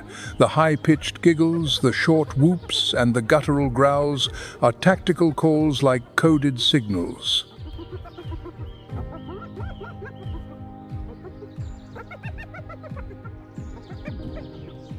To understand this level of coordination, it is important to know that spotted hyenas do not live alone. They form large clans of up to 80 individuals, led by a dominant female.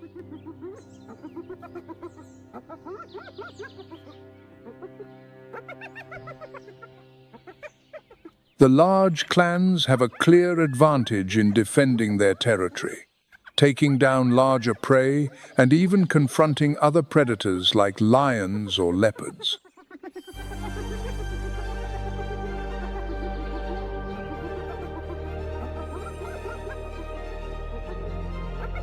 A particularly unique feature is their reproductive and hormonal system.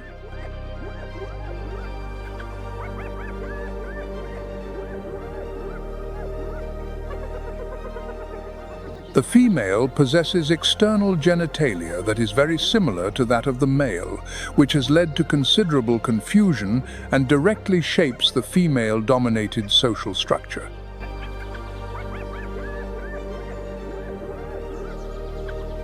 Their varied diet also plays a crucial role in their adaptability.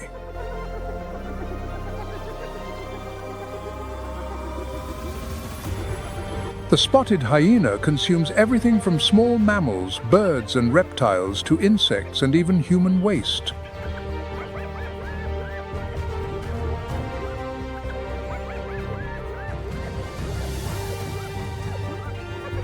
Ecologically, the spotted hyena helps to regulate the populations of herbivore species, clean up carrion, and reduce the spread of disease.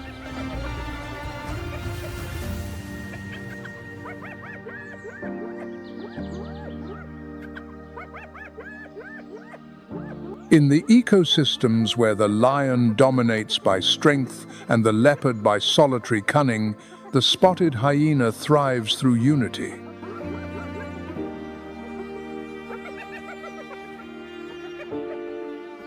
Their tactical calls, the high-pitched giggles. The short whoops are the language of coordination, the weapon that helps them to conquer prey much larger than themselves.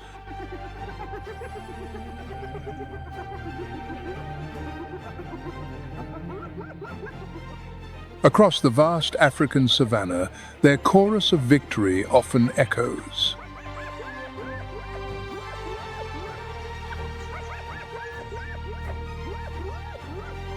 But even that laughter falls silent when the monarch roars.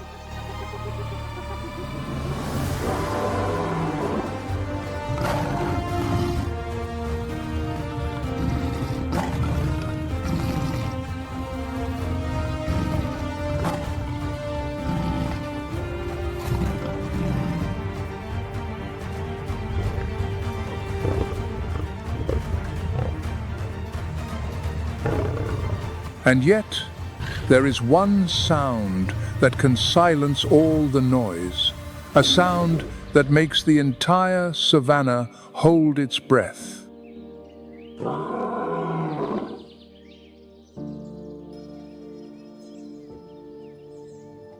It is not the chaotic call of a clan, but the solitary declaration of a monarch.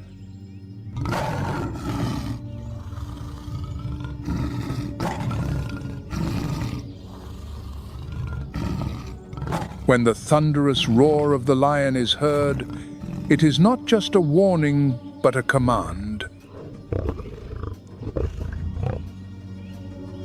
Every creature, even the most numerous hyena clans, understands that true power has just spoken.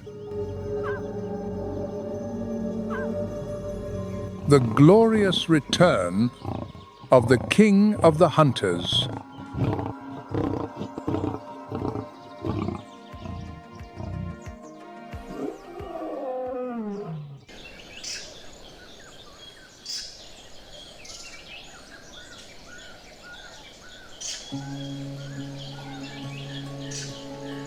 Meanwhile, on the rocky slopes, the Dall sheep carefully tread, avoiding the watchful eyes of predators.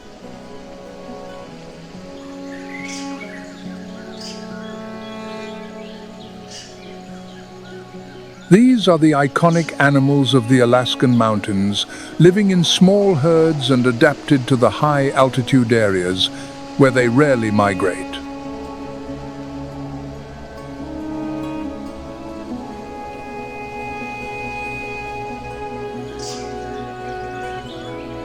In the vast expanse of the Taiga Mountains, the Dall sheep are constantly on the move to find food, often choosing high, treacherous areas.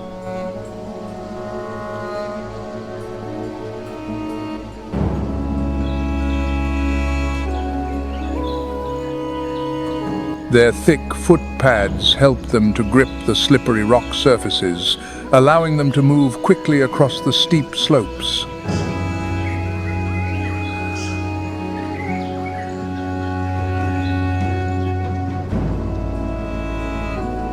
The thick coat of the Dall sheep is essential for enduring the harsh Alaskan winter. Their double-layered coat helps to keep them warm, even when the temperature drops below -30 degrees Fahrenheit.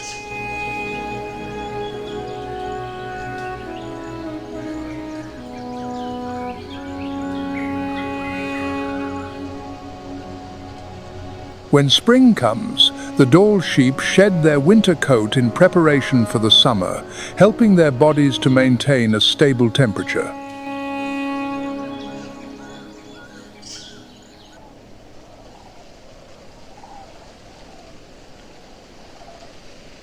However, the Dall sheep are facing harsher conditions as their habitat changes. The late spring snowstorms and rains coincide with their breeding season.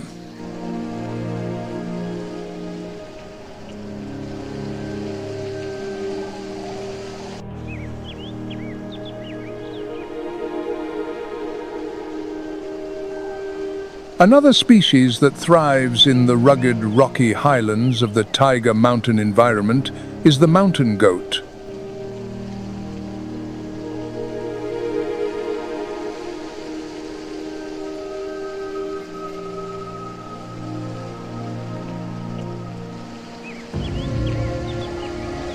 The mountain goat has incredible adaptability, allowing it to live at altitudes from 5,000 to 13,000 feet.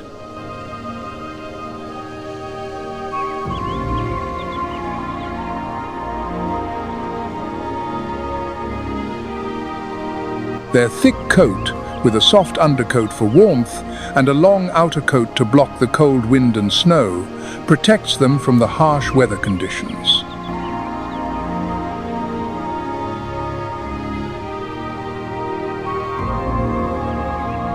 Their hooves are specially designed with hard surfaces and soft pads to help them grip the slippery rock faces.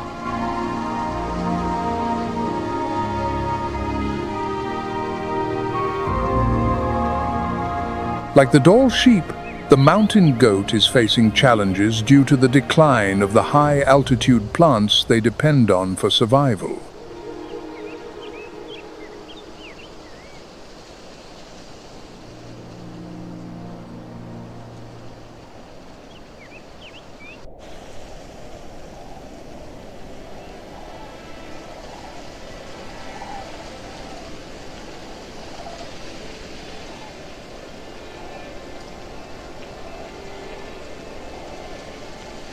Meanwhile, the Alaskan moose, the largest member of the deer family, also has to adapt to the harsh conditions of the taiga.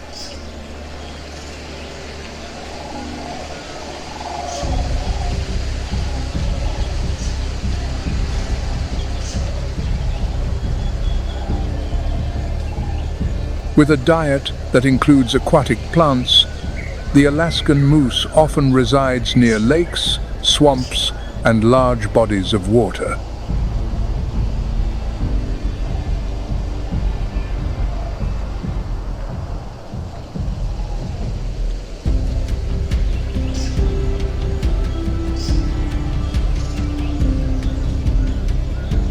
The mating season takes place in September and October, during which the large males use their massive antlers to compete for mating rights.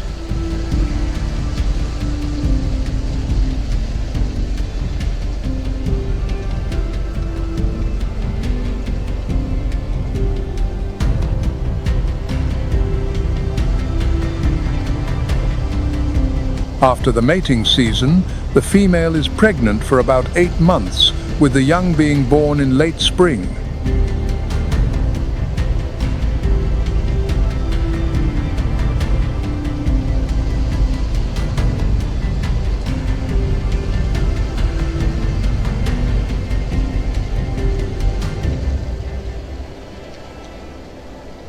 However, in the context of environmental and man-made changes, the Alaskan moose is facing serious survival challenges.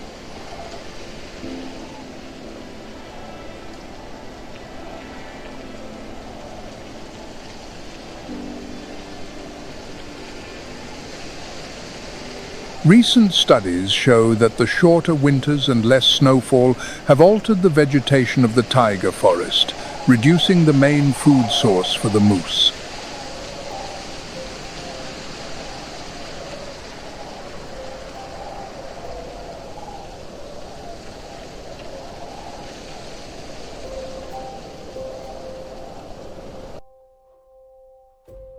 They help to regulate the populations of prey animals, preventing overpopulation and maintaining ecological balance.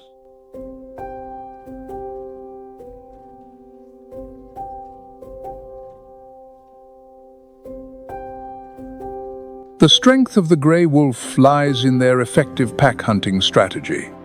This is due to their complex social structure.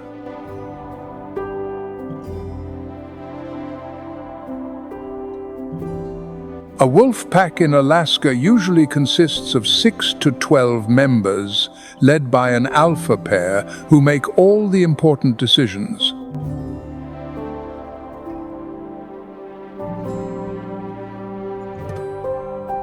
The strong bond between the pack members allows them to execute excellent hunting strategies, especially for large prey like moose and caribou.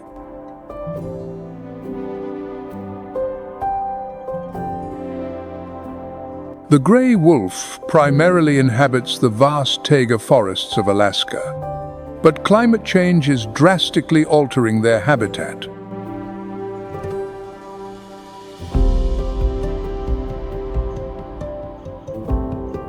Wildfires, caused by rising temperatures and longer summers, are becoming a significant threat. These fires not only destroy the natural habitat,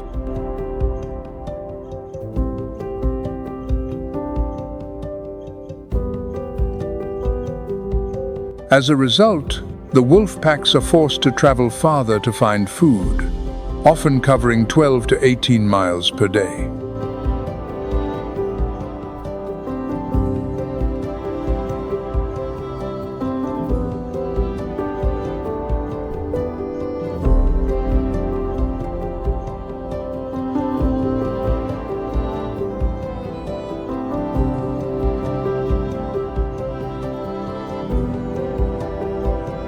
Wandering the ancient trails of the wild taiga forests, the wolverine exists as a solitary warrior.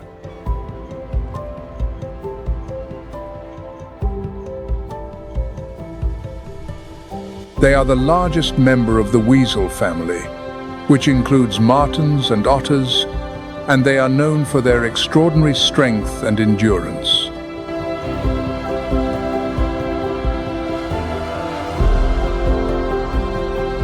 A wolverine can travel over 15 miles a day in search of food or to defend its territory.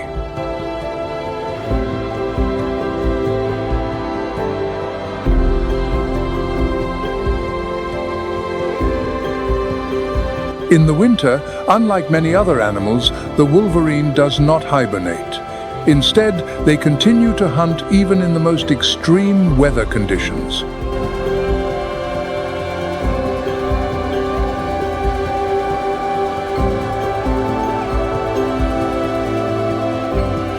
However, the loss of habitat and the decline in prey populations pose significant challenges for the wolverine.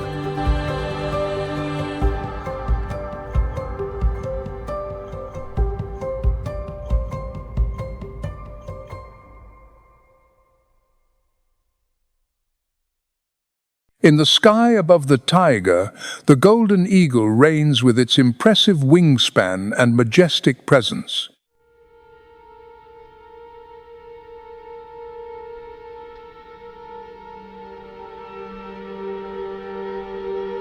This bird of prey is known for its unparalleled strength and hunting skills. In the winter, the golden eagle migrates from northern Alaska to the southern regions.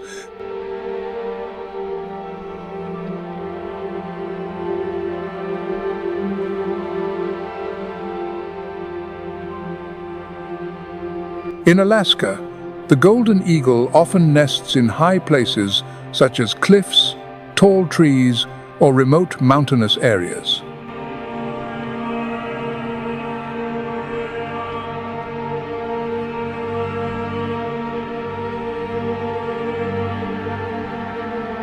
The golden eagle's nests are large and made of branches and other materials, including animal bones. They often return to the same nest for many years.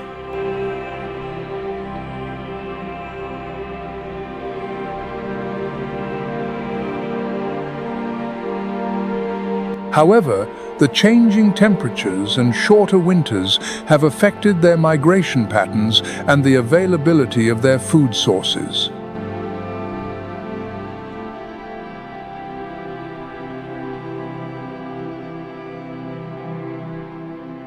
The warmer temperatures are pushing prey species like the snowshoe hare and the marten further north, or to higher altitudes, forcing the golden eagle to expand its hunting territory.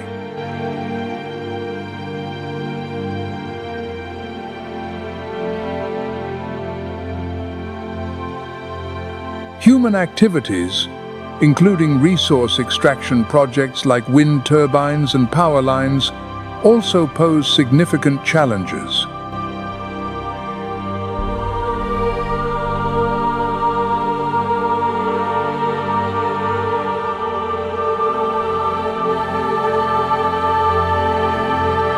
Another prominent bird of prey that lives in Alaska is the bald eagle, the symbol of the United States.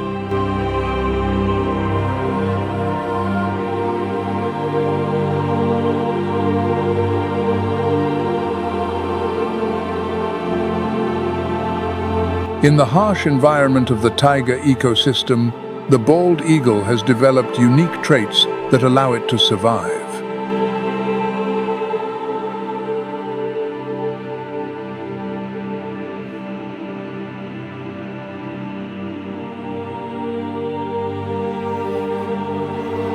Their thick plumage protects them from the cold of winter, while their migratory ability allows them to move to areas with better food sources.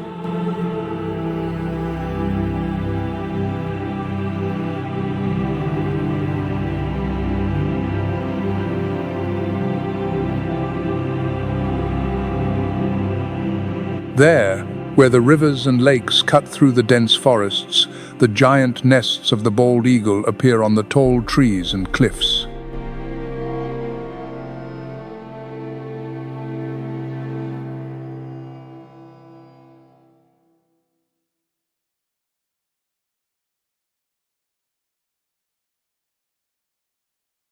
Their nests are built with branches and leaves, constructed with care and patience. Some nests weigh nearly 2,200 pounds.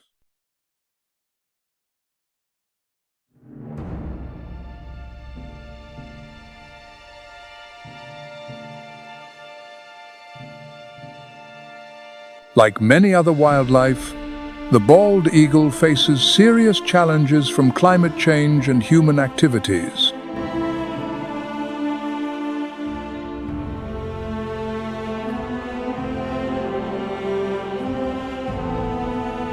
Pollution from oil drilling and mining continues to threaten the aquatic ecosystems, which are crucial for their food source.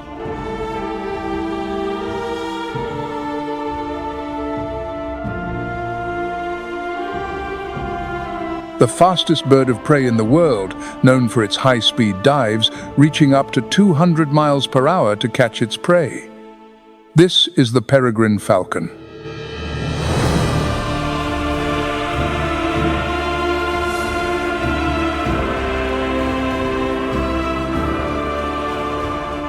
Historically, the peregrine falcon faced serious threats from the pesticide DDT, which caused a decline in the durability of their eggshells and their reproductive ability.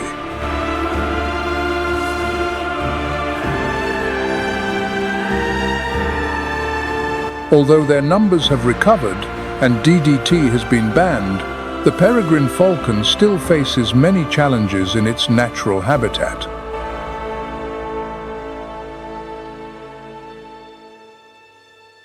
The peregrine falcon requires a habitat with a wide, open view, ensuring the safety of its nest and providing optimal conditions for hunting from above.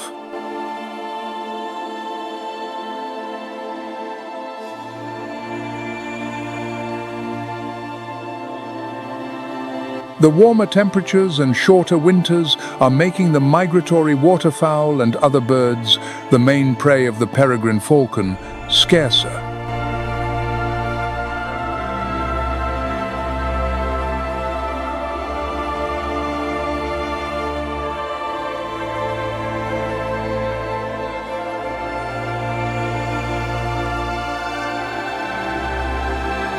From the taiga, following the icy rivers, the journey leads to the vast coastlines where the coastal and marine ecosystems of Alaska begin.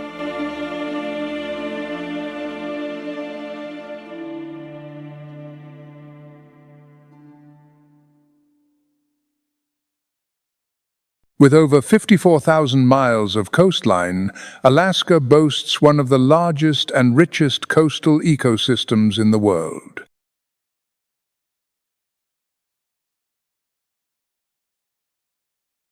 This is also a migratory corridor for predators like the gray wolf and the brown bear, who seek food from the sea.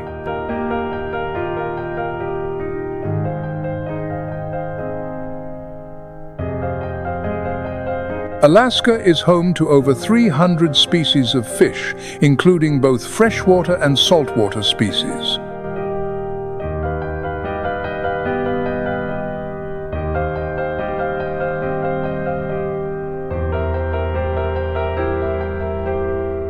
The salmon species of Alaska, including the king, sockeye, pink, and coho salmon, are particularly known for their remarkable spawning migration behavior.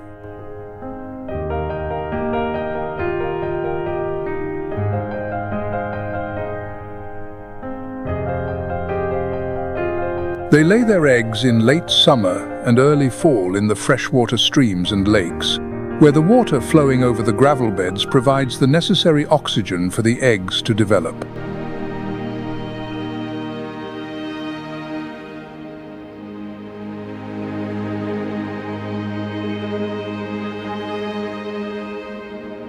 The young salmon live in freshwater for a period of from a few months to a few years, depending on the species, preparing for their journey to the ocean.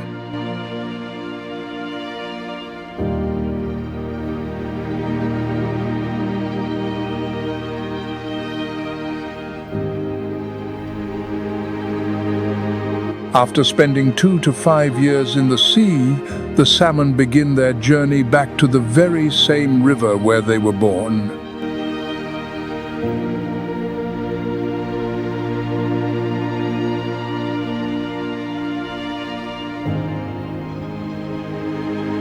This homing behavior is one of nature's mysteries, as they use the chemical signals in the water and the Earth's magnetic field for navigation.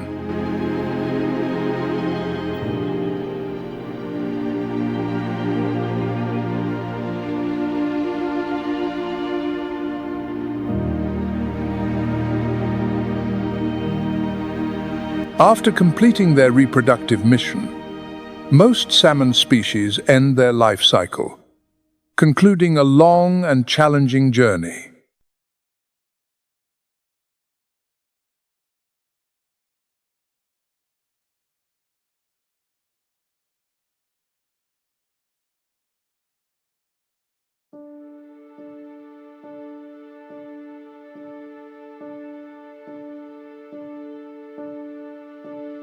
The coastal waters of Alaska are home to over 3,700 species of marine invertebrates, from the shallow waters to the deep ocean.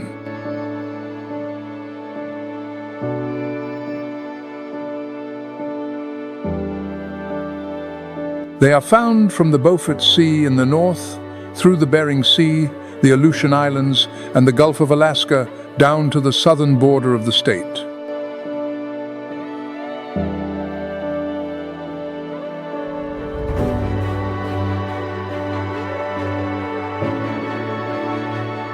Marine invertebrates play a crucial role in the marine ecosystem. They are the primary food source for fish, seabirds, and marine mammals.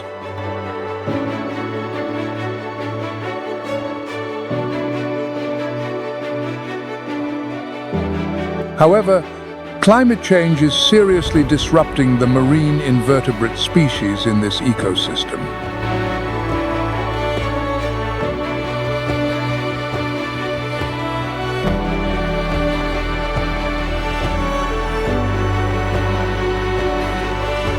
The rising seawater temperature is not only affecting their growth and distribution, but also rapidly increasing the acidification of the ocean.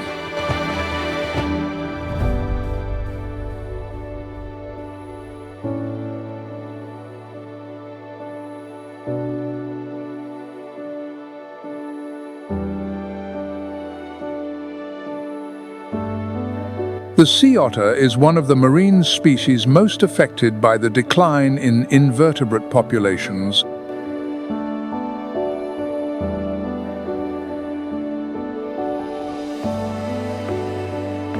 The sea otter is the largest member of the weasel family, which includes species such as the skunk, the wolverine, the badger, the marten, and the mink.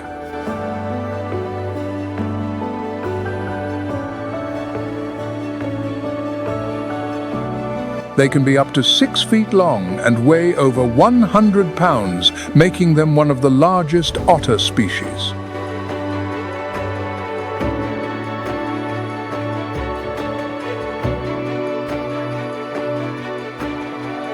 Sea otters spend almost their entire lives on the water, where they eat, sleep, mate, and even give birth.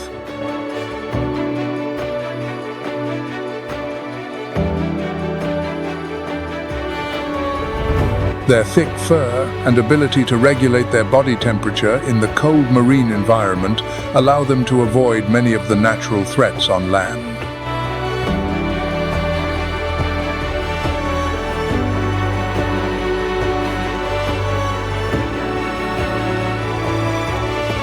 Sea otters play a crucial role as keystone predators, maintaining the ecological balance of Alaska's coastal ecosystems.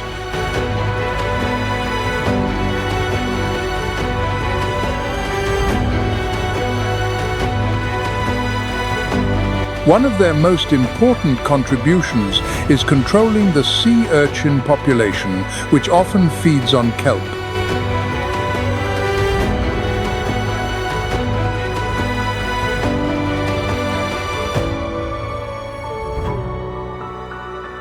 More than just predators, sea otters are one of the few mammals known to use tools.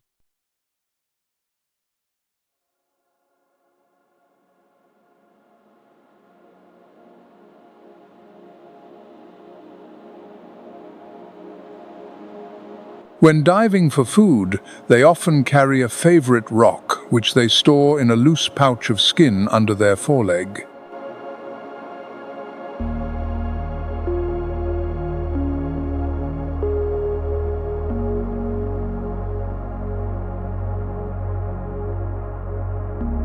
When they surface, they will lie on their backs, place the rock on their chest, and use it as an anvil to crack open the hard shells of clams, mussels, and sea urchins.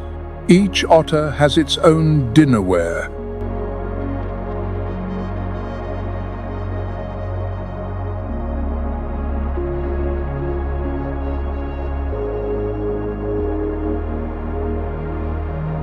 If left unchecked, sea urchins can overgraze the kelp forests, leading to the degradation of these habitats.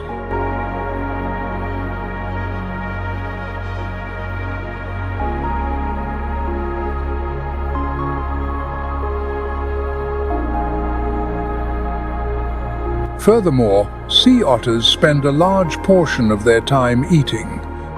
With a high metabolic rate, they must constantly consume food to stay warm and maintain their energy.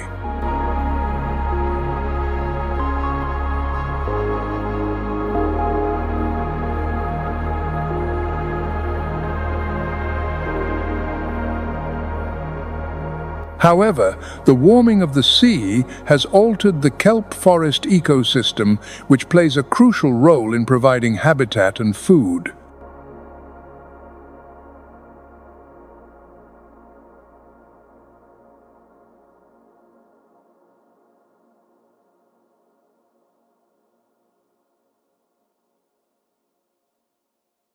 As the kelp declines, the sea urchin population grows unchecked, causing an imbalance that directly affects the sea otter's food source.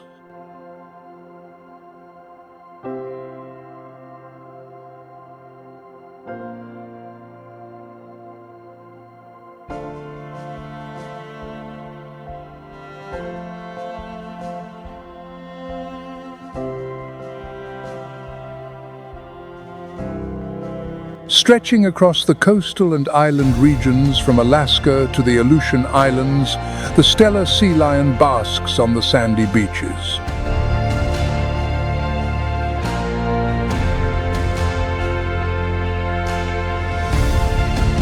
They are the largest marine mammal in the Otariidae family, commonly known as the eared seal family.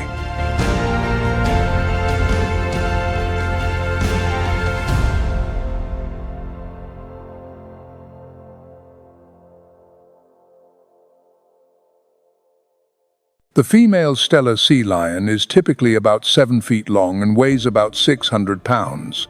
In contrast, the male is significantly larger.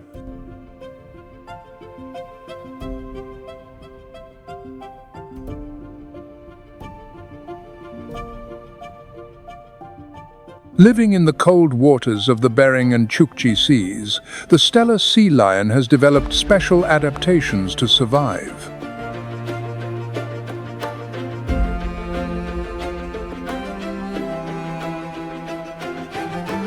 One of their key features is a thick layer of blubber under their skin, which helps them to maintain a stable body temperature.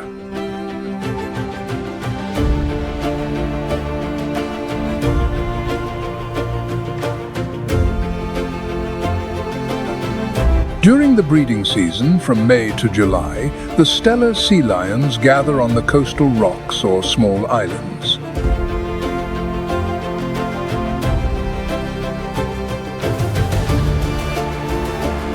After the breeding season ends, they move out to the open sea, beginning their foraging journeys, though they do not stray far from their breeding grounds.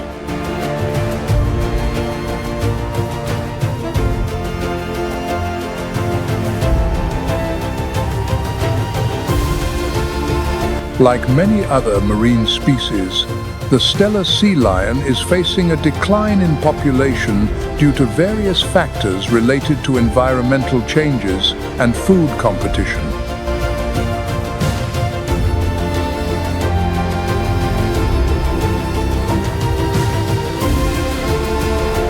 The rising seawater temperature has directly affected the distribution of small fish species, their main food source.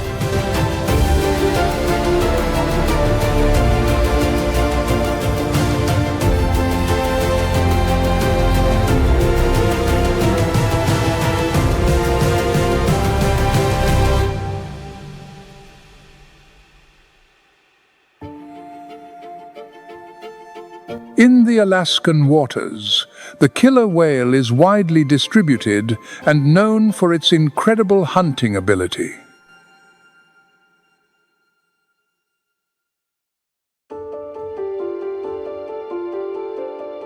Although often called the killer whale, this name is controversial as the orca is actually a member of the dolphin family.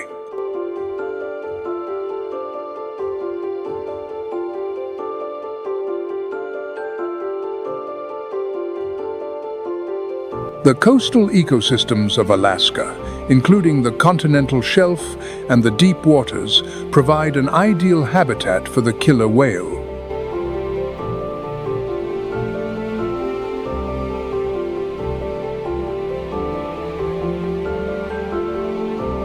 They often migrate seasonally along the coastline, from southeastern Alaska through the Aleutian Islands, and sometimes appear in Prince William Sound.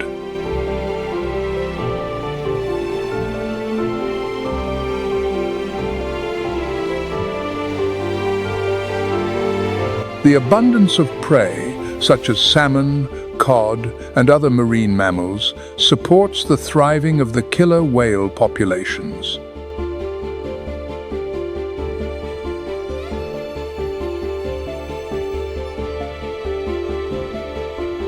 In Alaska, the killer whale is quite large, with adult males reaching up to 27 feet long. Their adaptability allows them to thrive in diverse marine environments.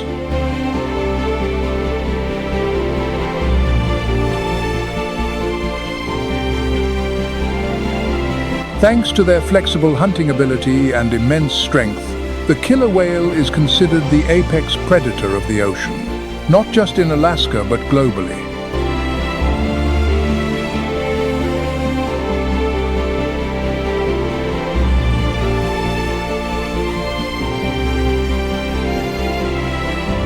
Although they are apex predators, killer whales are not immune to the impacts of climate change.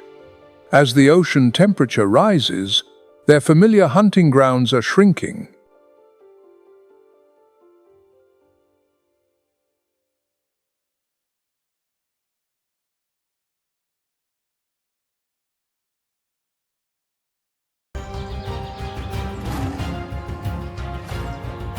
These creatures are not only symbols of power, but also guardians of the savannah plains, playing lead roles in a delicate ecosystem where every element is beautifully intertwined.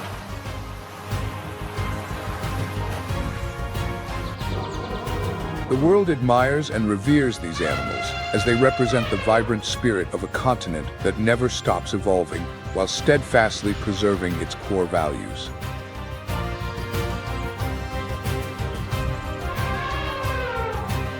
Have you ever wondered how these animals have managed to survive for thousands of years in such a challenging environment?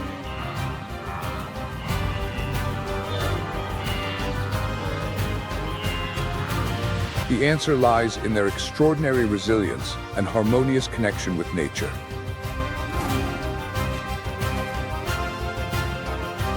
Africa is a place where progress doesn't mean neglecting preservation. Protecting nature is an essential part of that advancement.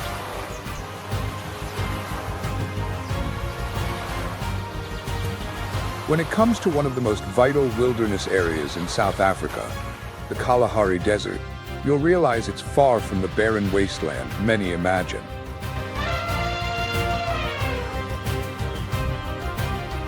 Though it may appear to be a scorching and arid desert, the Kalahari is actually a semi-desert where life thrives with remarkable vigor.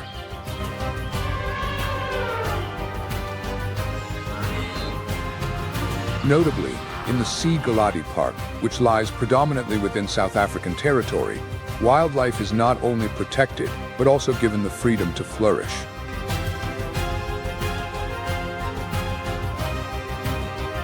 This is a place where nations come together to preserve a one-of-a-kind ecosystem found nowhere else on Earth.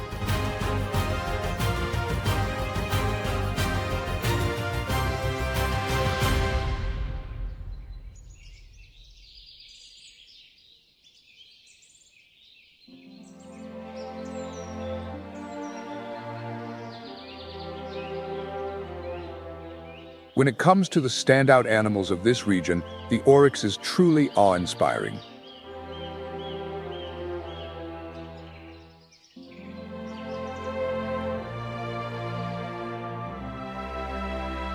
With horns nearly 3 feet long, the oryx has become a vibrant symbol of strength and resilience amidst the harsh desert heat.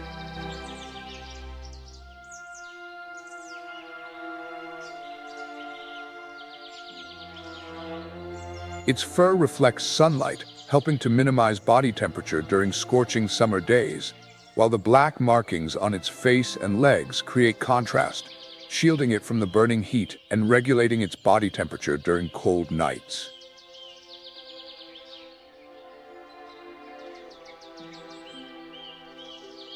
The oryx's appearance is not only striking, but also a masterpiece of natural adaptation.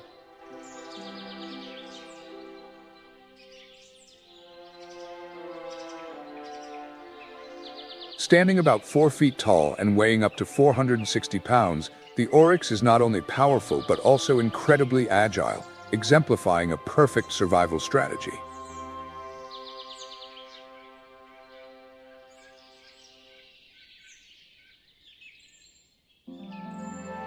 However, despite its agility, the oryx's true weapon isn't speed, but its ability to fight and defend itself when necessary.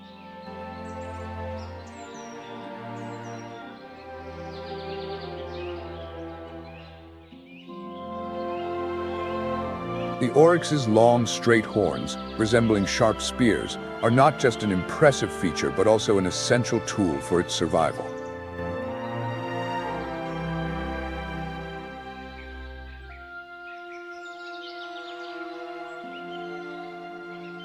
Both males and females possess these horns, which help protect them from predators and are even used during territorial disputes between males.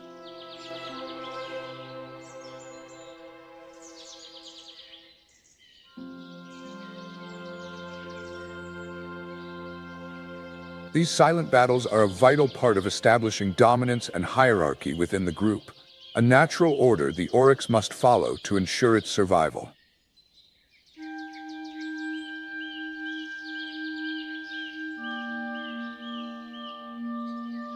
Despite living in the harsh desert environment, the oryx has found a promised land in the Kalahari Park, a safer habitat with more abundant resources.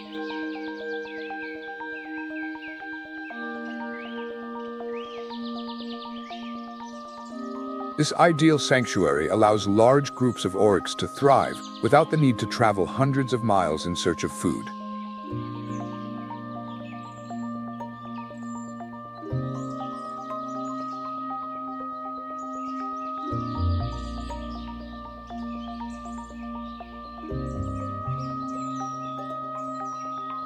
The park's plentiful vegetation and reduced predator threats offer the oryx a perfect opportunity to freely forage for food, from young shoots to roots and other available resources.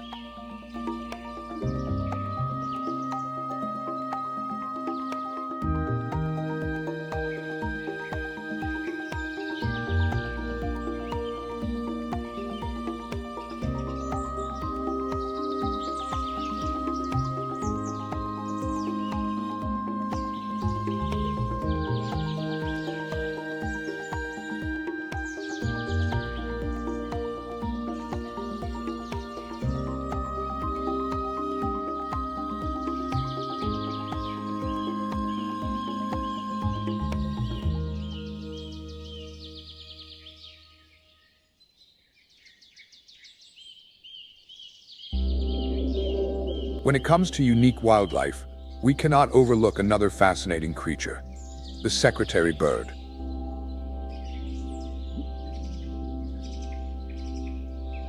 With its long legs and striking plumage, this bird stands out as a warrior in the wild.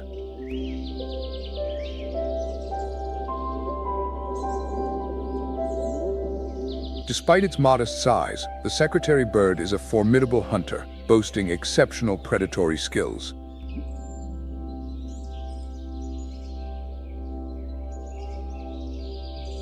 Its nickname, the ground hunter, aptly reflects its superior hunting abilities with a unique approach. Unlike other birds of prey that hunt from the skies, the secretary bird searches for its prey on the ground.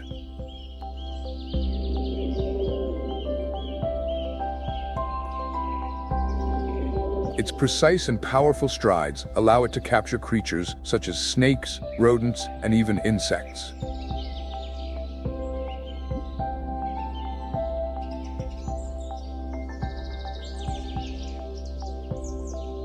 Witnessing the secretary bird in its natural habitat is truly a privilege.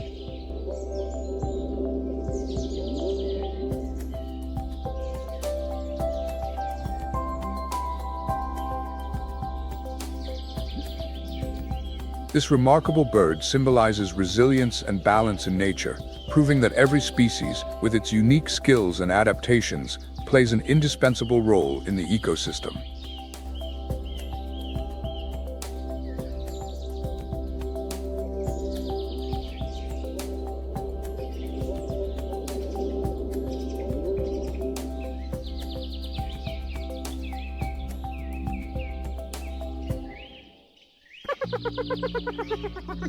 Meanwhile, a lesser-known yet equally fascinating creature is the brown hyena, a solitary and elusive member of the hyena family. Unlike the spotted hyena, renowned for its social behavior and group hunting skills, the brown hyena is a quiet hunter, roaming alone and guarding some of Africa's most remote and arid regions. With its thick, shaggy brown coat, the brown hyena is easily distinguishable from its relatives. It is not only a guardian of the wilderness, but also a crucial part of the food chain, maintaining balance in this untamed ecosystem.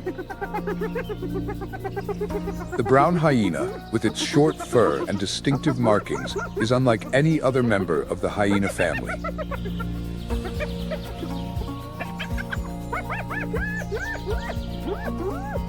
While it shares the same lineage as other hyenas, the brown hyena exhibits entirely different physical traits and behaviors, reflecting its unique adaptations to survive in the harsh desert environment.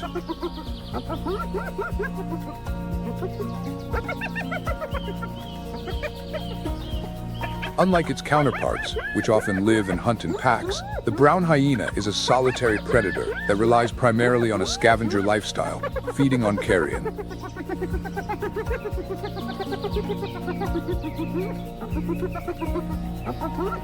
By consuming the remains left by other predators, the brown hyena recycles nutrients back into the ecosystem, playing a vital role in sustaining life in the desert's harsh condition.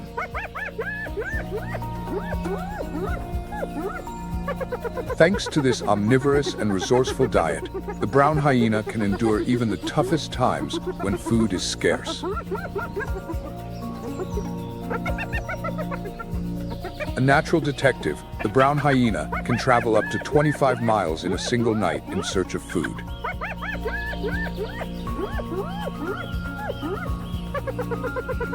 Independent and resilient, it is not only a vivid representation of strength, but also a symbol of self-reliance amidst the barren and challenging desert landscape.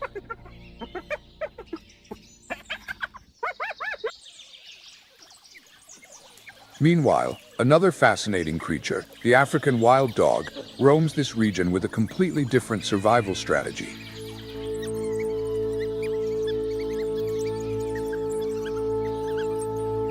Smaller and more agile, the African wild dog lives in pairs and actively hunts its prey. While the brown hyena scavenges leftovers, the African wild dog swiftly and precisely hunts small animals, birds, and insects.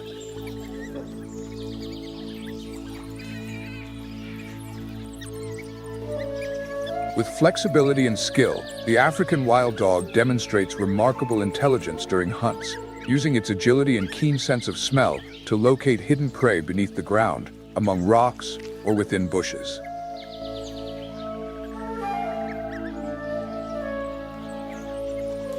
Weighing between 22 and 29 pounds, and with a body length of up to 4 feet, the African wild dog is not particularly powerful, but thrives in this challenging environment through cleverness and adaptability.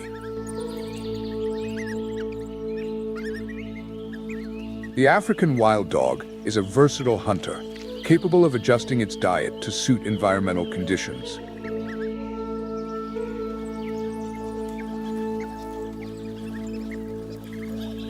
From small animals to drought-resistant fruits, this dietary diversity makes the African wild dog one of the most adaptable species in the region.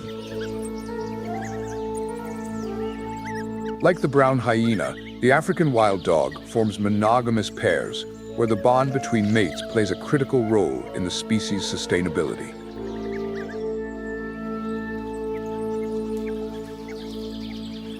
These pairs not only share territorial defense duties, but also jointly raise their offspring.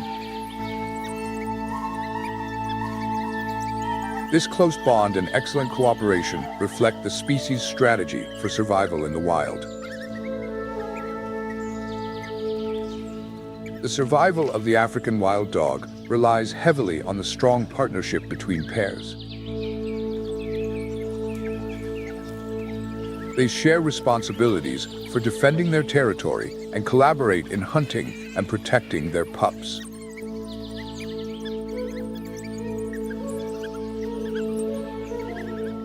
Female wild dogs have a gestation period of about 2 months, giving birth to litters of 3 to 6 pups in secluded dens. During the early months, both parents care for the pups, protecting them from dangerous predators.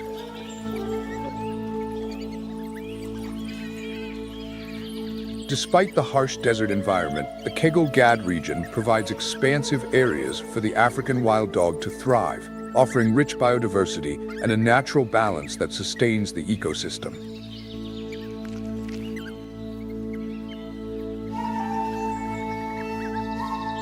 Since inhabiting this region, the African wild dog has showcased remarkable adaptability, not just surviving, but thriving and integrating into the food chain alongside other predators.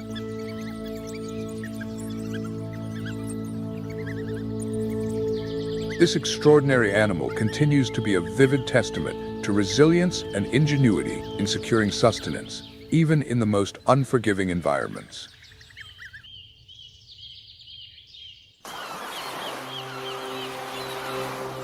At Boulders Beach, one of South Africa's most unique destinations, we can witness a fascinating and entirely different sight: the African penguins.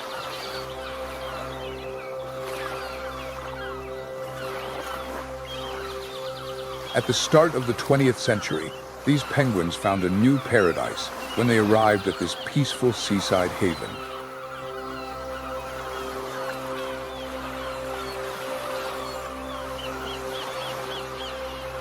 This secluded bay, with its pristine waters and absence of predator threats, created an ideal environment for them to live and thrive.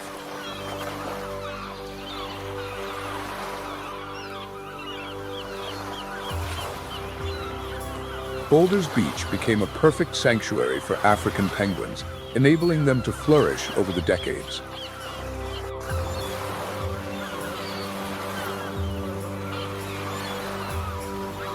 African penguins are small but resilient and full of life.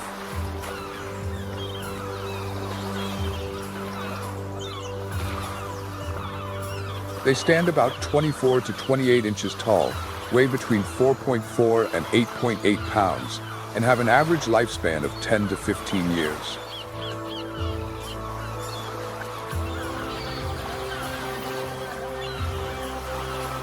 They mate for life, maintaining a strong bond with their partners. Each pair works together to care for and nurture their chicks.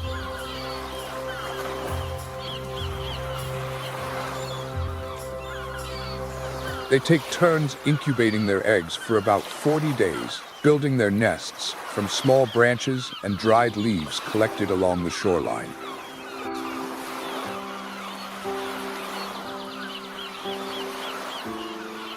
Some penguin pairs choose to build their nests near natural shaded areas, protecting their eggs and chicks from the intense African sun.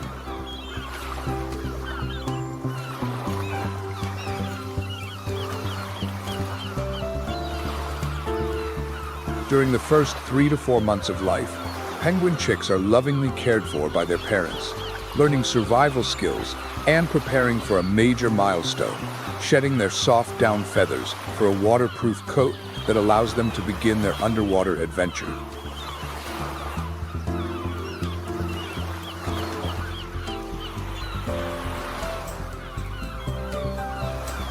Only when they are mature and strong enough to swim do the young penguins plunge into the crystal clear waters of Boulders Beach, embracing the vast ocean world.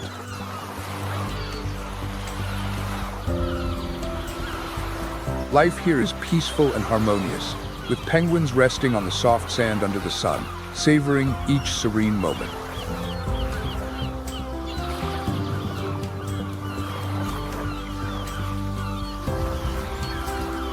Boulders Beach, with its fine white sand and clear waters, is not just an ideal home for African penguins, but also a tranquil paradise for them.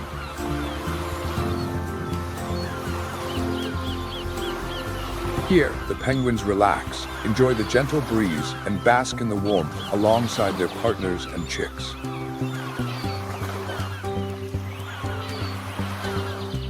This tranquil oasis provides the balance they need to live, breed, and stay safe.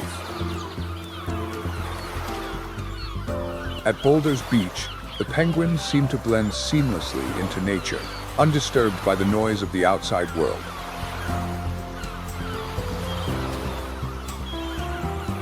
Interestingly, contrary to popular belief, this is a place where humans and nature coexist in harmony.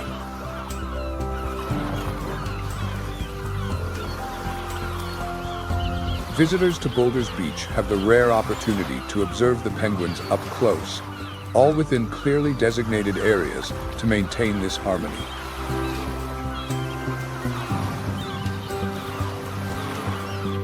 This proximity not only inspires admiration, but also fosters a deep respect for nature. It shows that when managed responsibly, tourism can offer precious opportunities to experience wildlife without harming the environment.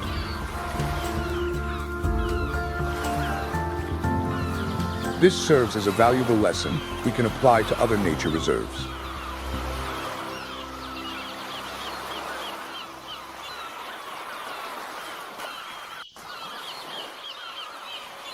Continuing our exploration of South Africa, we cannot overlook one of its most iconic wilderness areas, the Cape of Good Hope National Park.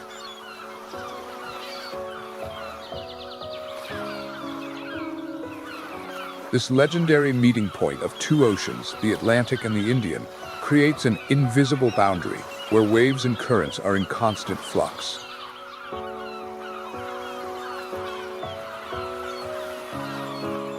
Spanning over 19,150 acres, the park, managed by South African National Parks, not only preserves wildlife, but also safeguards a significant part of Africa's history.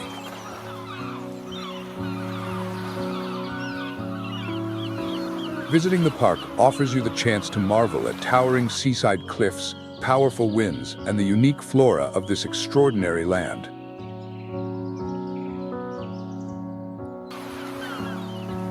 Carefully designed trails and strategically placed viewpoints allow visitors to explore the park safely while minimizing environmental impact.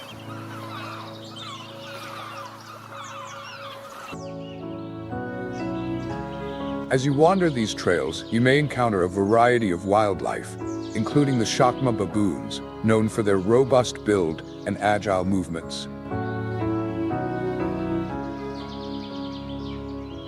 These baboons live in large groups, traveling long distances to forage, playing a crucial role in maintaining ecosystem balance by dispersing seeds and protecting the region's vegetation. The story of the Chacma baboons is also a lesson in the power of cooperation in nature.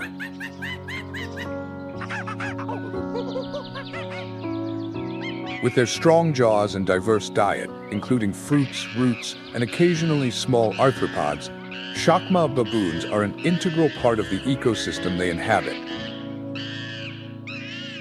They live in complex communities where their young play a vital role in the group structure. At birth, the infants are fragile and entirely dependent on their mothers.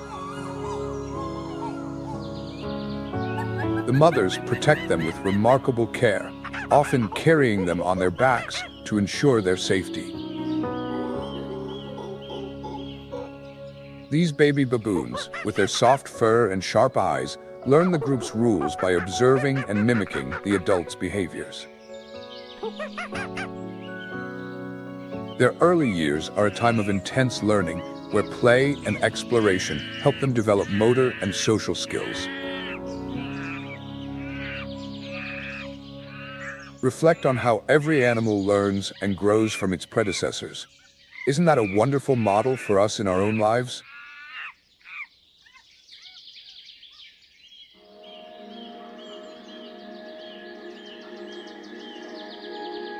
Moving on to another animal, the bontebok is a rare and elegant antelope with reddish-brown fur and a distinctive white stripe on its face.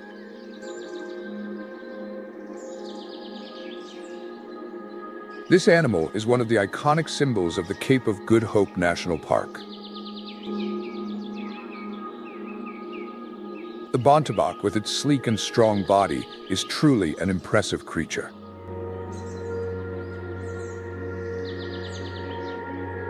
Male bonteboks can stand up to 35 inches tall and weigh between 110 and 176 pounds, while females are slightly smaller, standing 31 to 33 inches tall and weighing between 88 and 154 pounds. This antelope has a remarkable lifespan of 10 to 15 years, an incredible feat considering its near extinction in the past. The life cycle of the bontebok is genuinely fascinating. After a gestation period of around 8 months, a female gives birth to a single calf, usually in late spring or early summer, when vegetation is lush and food is abundant, giving the young the best possible start. Mother bonteboks devote themselves to their calves with meticulous care, keeping them close during the early months of their lives. During this time, the calves learn to move, feed, and explore their surroundings.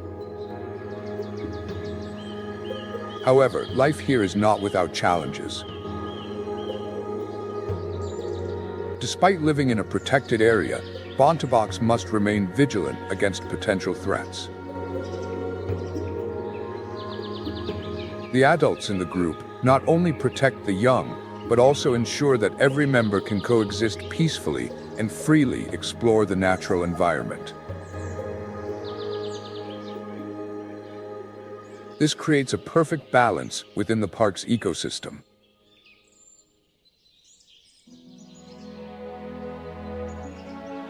Meanwhile, along the crevices and mountain peaks of the park, the Cape Rock hyrax, also known as the rock hyrax, Procavia capensis, continues to thrive with its familiar presence.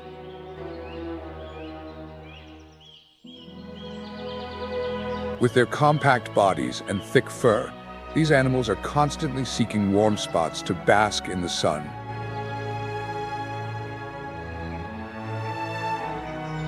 These small creatures spend hours under the sunlight, helping their bodies maintain a stable temperature. The Cape Rock hyrax is perfectly adapted to its rocky and arid environment. They feed on leaves, fruits, and small shrubs, and this diet plays a vital role in maintaining balance in the surrounding vegetation.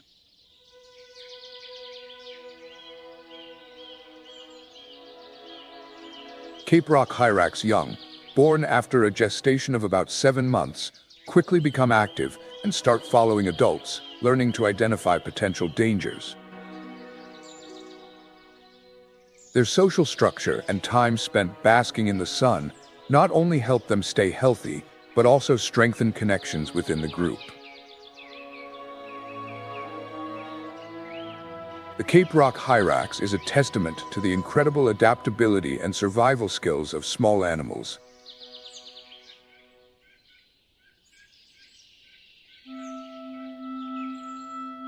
At the Cape of Good Hope National Park, all these animals not only paint a vivid picture of nature, but also play a crucial role in maintaining natural balance, an essential part of our journey to coexist with the natural world.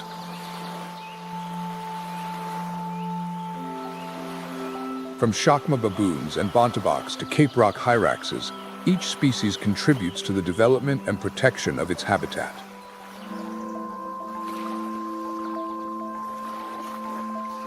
The Cape of Good Hope National Park is also home to a remarkable bird, the African oystercatcher.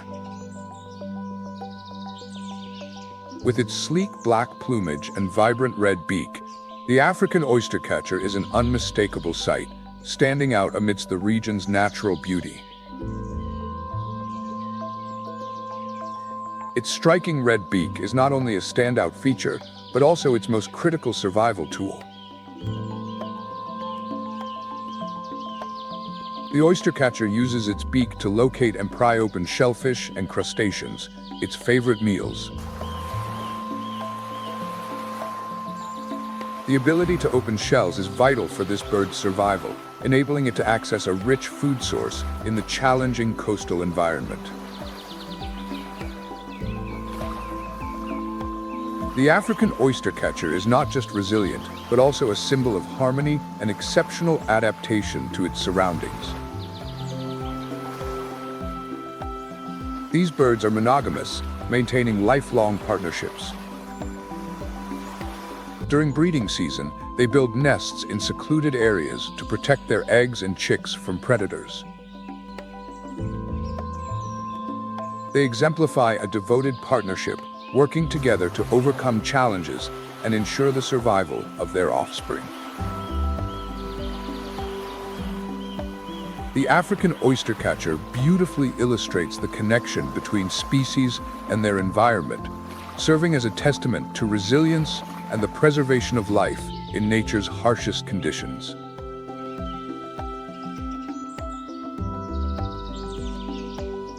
Don't leave just yet. I know what you love. Let's continue exploring with Nature Moment.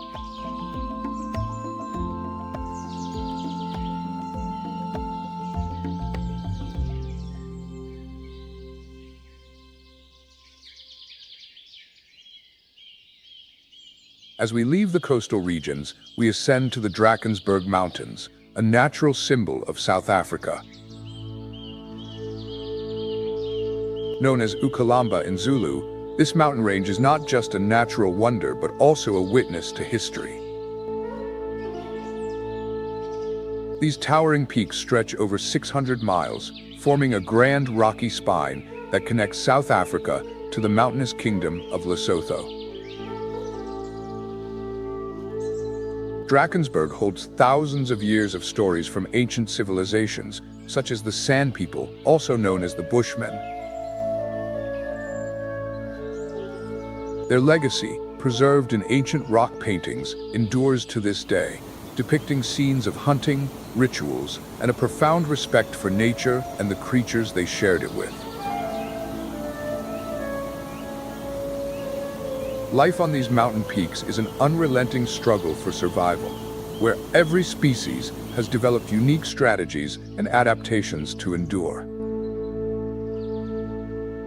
The resilience and adaptability of the wildlife here are testaments to the grandeur and beauty of nature. The animals inhabiting this mountainous region may not be the largest or strongest, but their ability to survive and thrive defines the unique charm of this wild landscape. Don't you think the true strength of nature lies not in size, but in resilience? and the ability to adapt to its environment.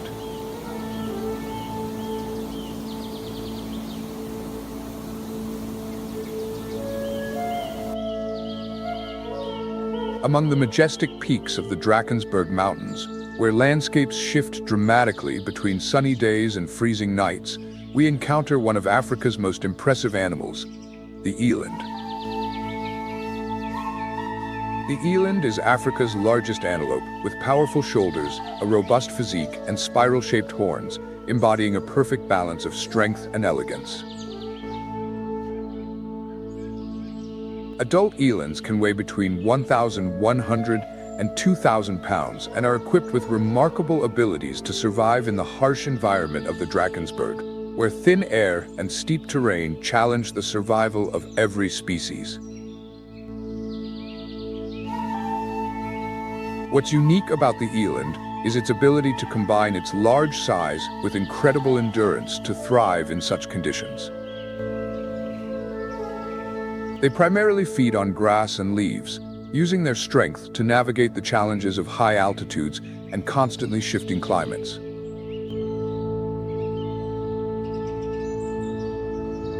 The eland is not just a powerful creature, but also a symbol of adaptability and resilience.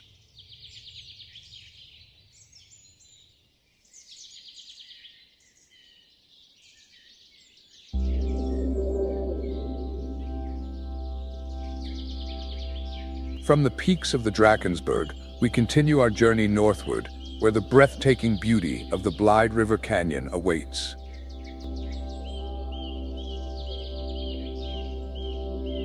This canyon is one of South Africa's most magnificent natural landscapes, with ever-changing cliffs and lush green plains.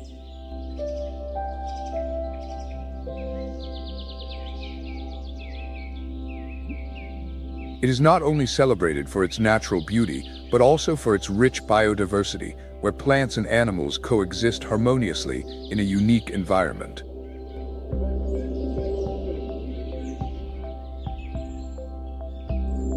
Along the riverbanks, fascinating geological formations, like the three rondavells, resembling traditional African huts, stand steadfast through centuries, bearing the marks of ancient tribes that once lived here.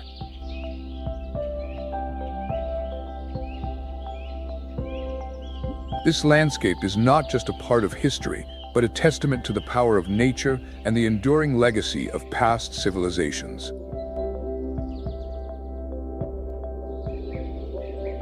The Blyde River Canyon is not just a stunning natural destination, but also a biodiversity oasis, where flora and fauna thrive in the region's distinctive climate and terrain.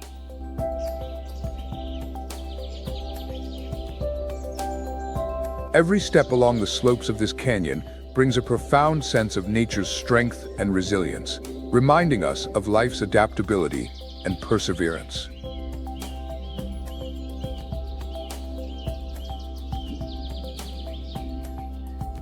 The scenery of the Blyde River Canyon, with its tranquil waters and towering mountains, is an integral part of Africa's wild beauty. This canyon invites us to reflect on the power of time and the incredible harmony nature creates among its elements.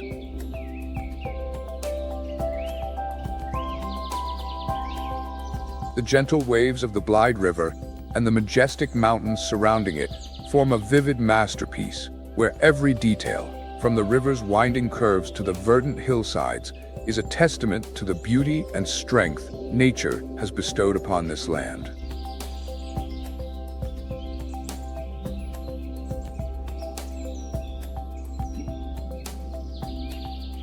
Blyde is an essential piece of Africa's stunning tapestry, a place that compels us to pause, reflect, and cherish the beauty of the natural world.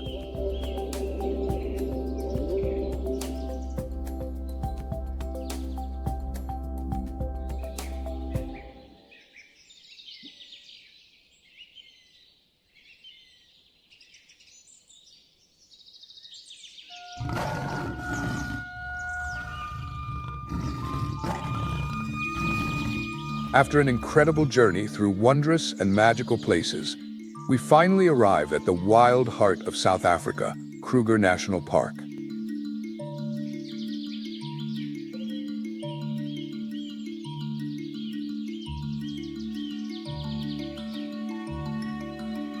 This final destination is the crown jewel of a country renowned for its biodiversity and the power of nature.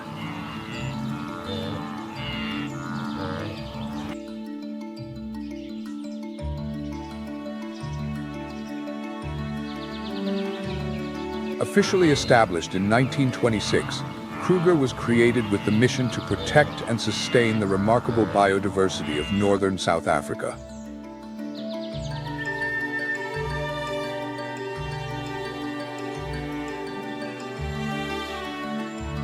Today, this park spans nearly 7,700 square miles, making it one of the largest national parks in Africa, extending across the Limpopo and Mpumalanga provinces and reaching the border with Mozambique.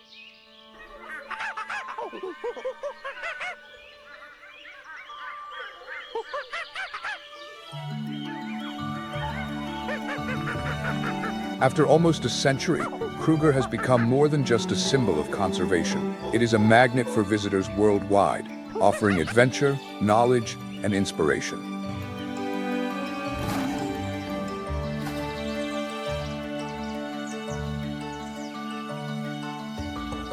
However, Kruger is famous not just for its vastness or breathtaking landscapes, but for its iconic residents, the Big Five animals, symbols of the wilderness's strength and majesty.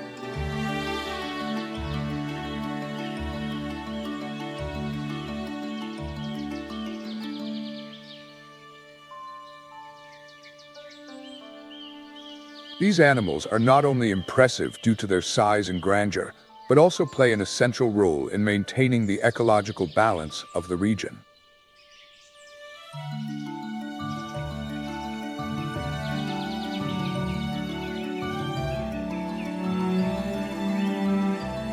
Each of these species carries its own story and serves a vital function in the natural cycle.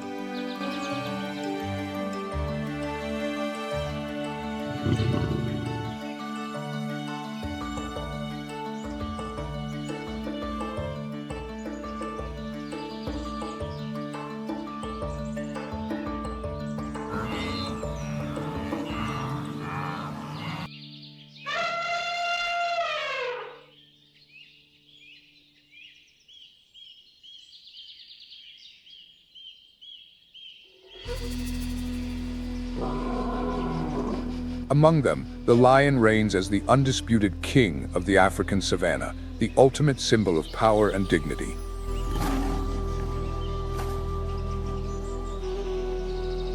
With its magnificent golden mane and regal presence, the lion commands respect not only from other species, but also as an ecological coordinator. Its hunting activities maintain balance among herbivores like antelopes and other mammals, preventing overgrazing and allowing smaller species to flourish.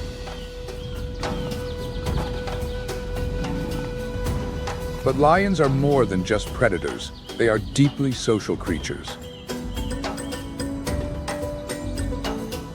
In Kruger, lions live in prides where cooperation among lionesses determines the success of hunts. The lionesses, the true leaders in hunting, work in seamless coordination to encircle and capture prey, while the cubs learn essential survival skills by observing and interacting within the pride. This paints a vivid picture of an ecosystem where every animal plays a critical role in sustaining balance and life. Understanding prey behavior is a key skill for young lions. Lion cubs are born weak and entirely dependent on the lionesses in the pride for survival during their early months. As they grow, they begin practicing hunting techniques through playful interactions with siblings and other cubs. These interactions not only help them develop crucial skills, but also strengthen the bonds within the pride, laying a solid foundation for their future as skilled hunters.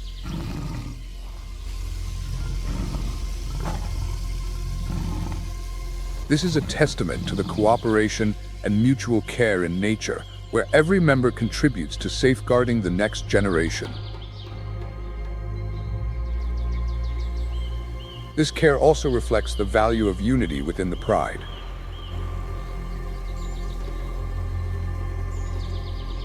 Every lion, whether male or female, has a role in helping the cubs thrive.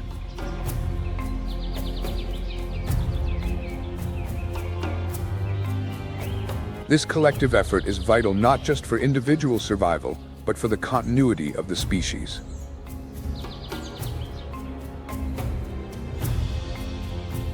Yet even the kings of the savannah, the lions, understand the importance of avoiding unnecessary confrontations.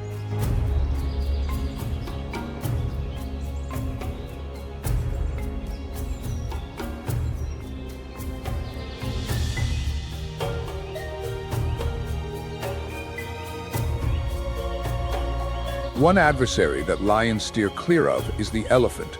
With its colossal strength and powerful tusks, the elephant poses a threat few predators dare to confront. Wise lions understand that sometimes avoiding conflict is the best strategy. Elephants, with their superior strength and highly organized social structures, are not only part of the Big Five, but also key shapers of the landscape. These giants of Kruger National Park are not just inhabitants, but landscape architects of their environment. By toppling trees in search of food, elephants effectively renew their habitat. Though this behavior might appear destructive, it plays a crucial role in maintaining biodiversity, creating new pathways, and sustaining life for numerous other species. This behavior also highlights a remarkable trait of elephants, their unity and mutual protection within their society. Group leadership is entrusted to a matriarch, a wise and experienced female, while the herd mainly consists of females and calves. The young stay close to the adults, learning how to locate water during dry seasons and identify nutritious food sources. Each step they take across the savannah is not just a mark of a majestic animal, but a legacy deeply intertwined with Africa's wilderness and its conservation values. The elephants of Kruger are truly guardians of Africa's soul, preserving its primal essence and ensuring the continuity of its wild heritage. They safeguard the profound values of nature, bridging the past to the future. Within the interconnected roles of the Big Five, each species contributes indispensably to the ecosystem. The lion, with its majesty and leadership, the leopard, with its agility and stealth, the elephant, with its wisdom and tranquil presence, the rhino, with its resilience and independence, and the buffalo, with its endurance and tenacity, all come together to create the diversity and beauty of the wild.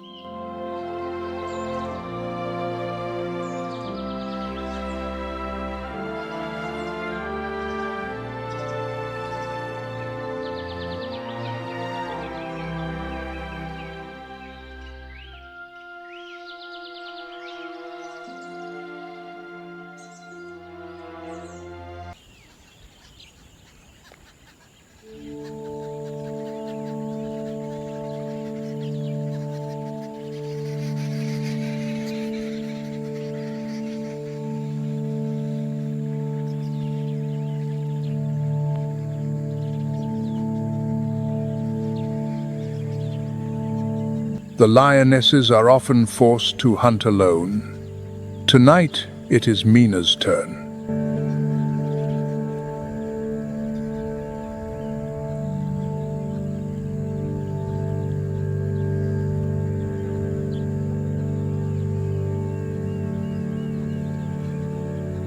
Dawn, Mina has been badly injured. She is too weak to move.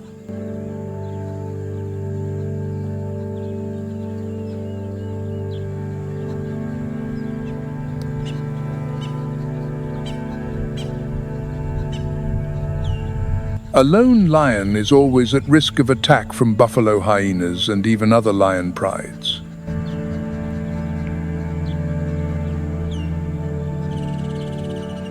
It is dark, and Mina has not returned to her family.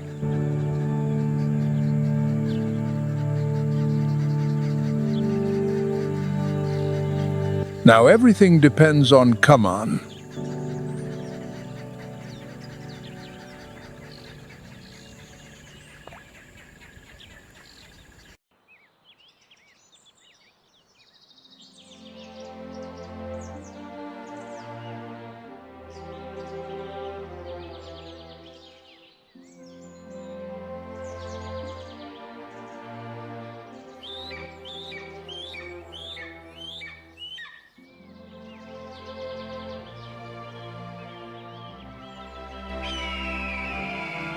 Chinook salmon swim upstream to spawn, becoming a primary food source for these majestic birds.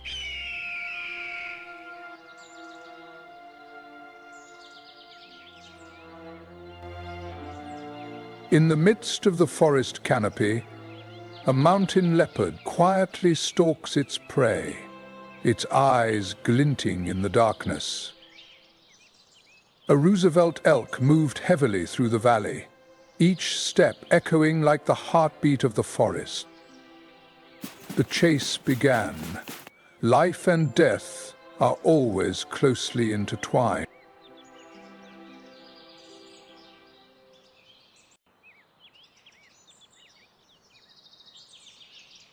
This is Redwood, where every day is a challenge and every creature struggles to find its place in the natural world.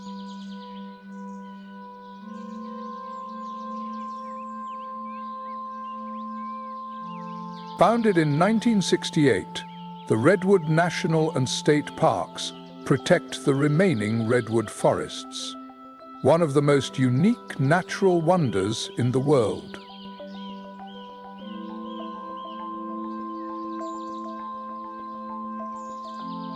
These forests are the last remnants of vast ancient woodlands, where great redwood trees have stood tall for thousands of years, witnessing the Earth's transformations over time.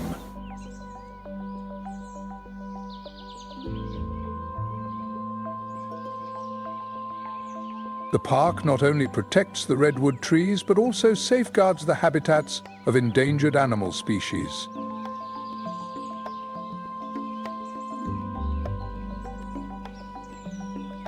Stretching along the northern California coast, near the Oregon border, Redwood extends for more than 40 miles along the Pacific Ocean.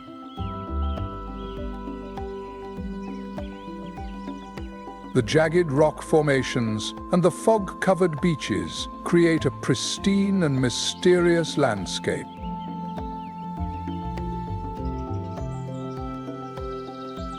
The diverse terrain includes temperate rainforests, deep river valleys and vibrant wetlands, covering a total area of 138,000 acres. Here, more than 400 species of animals find shelter in the embrace of giant ancient trees, creating a diverse and rich ecosystem. In the forests and wetlands of the Redwood area, there are about 66 species of mammals, 200 species of birds, and 30 different species of reptiles and amphibians thriving. These sacred forests now exist only in a narrow strip along the coast of California and Oregon, where thick fog from the Pacific envelops these ancient trees. The cool climate is the key factor that helps sustain life for the largest trees on the planet. Notably, approximately 45% of the area of ancient redwood forests in the world is protected within this park system, a valuable natural heritage. These giant trees are not only witnesses to millions of years of history, but they are also living carbon reservoirs, absorbing 3 times the amount of carbon dioxide compared to other tree species. In the ancient forests of Redwood National and State Parks, the redwood trees, scientifically known as Sequoia sempervirens, reach high into the sky, towering over everything beneath them with their spectacular height.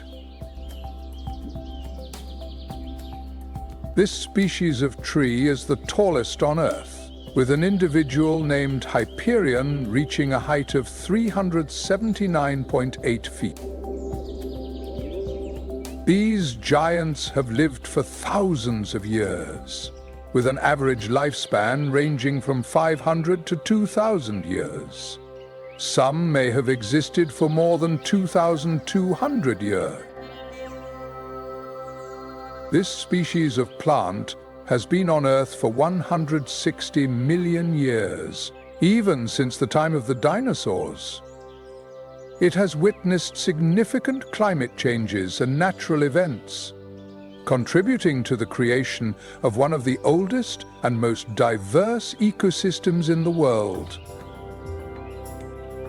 Although the root system of the redwood tree is not deep, it can extend up to 100 feet from the base of the tree. However, it forms an intricate network that helps the tree withstand storms and floods, keeping the forest standing strong for thousands of years. Beneath the canopy of these giant trees lies a vibrant ecosystem where ferns, moss, and vines thrive abundantly. This is a treasure of ecology, a place where life continues to flourish, and each tree stands like a timeless guardian, carrying the story of millions of years of history.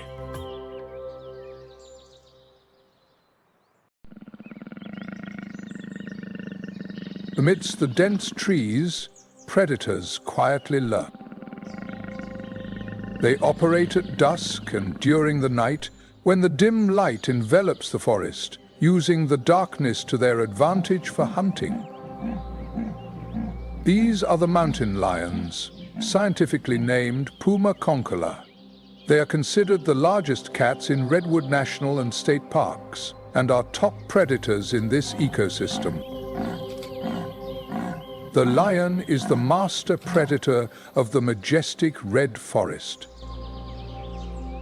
They are perfectly adapted to the complex terrain, where towering canopies and dense vegetation create ideal shade and hiding spots for them. With its incredible ability to hide, the lioness stealthily approaches her prey by using rocks, fallen tree trunks, and slopes to set up cunning ambushes. To meet its high energy needs, each lion leopard needs to consume between 8 and 10 pounds of meat each day. Rucifer elk, especially the young and weak individuals, are their primary targets. A leopard can hunt between 9 and 14 Rover's elk each year to ensure it maintains its health. The hunting strategies of the lioness are often very sophisticated.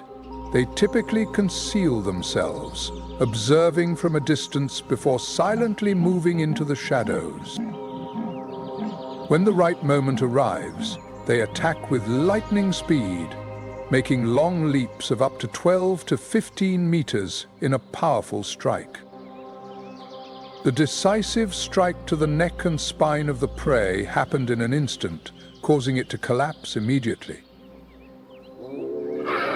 Each powerful leap grants the lioness extraordinary strength, transforming her from a mere shadow into an unstoppable force.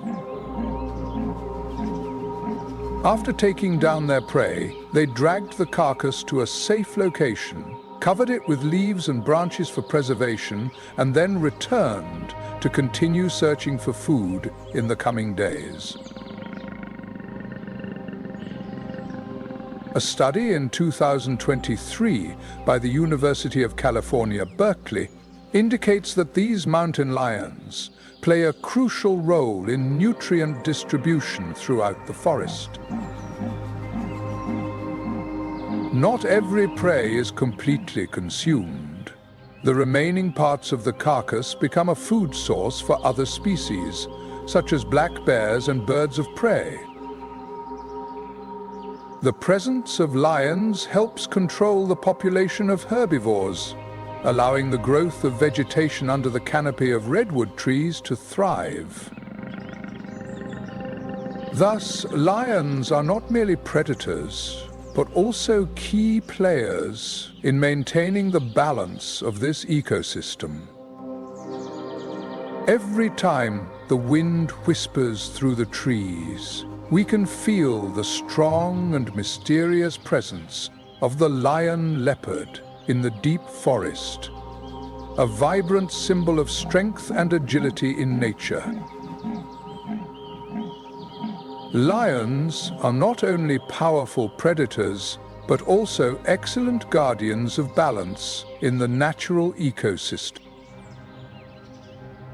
They are silent warriors, symbols of strength and skill in the wild. We learn from the lion's teachings about patience, precision, and the importance of every action in life. If you are a fan of lions and their sophisticated hunting strategies, please comment too to share your enthusiasm. Be sure to follow Animal Nature 4K, so you don't miss out on videos exploring the wild and other fascinating creatures.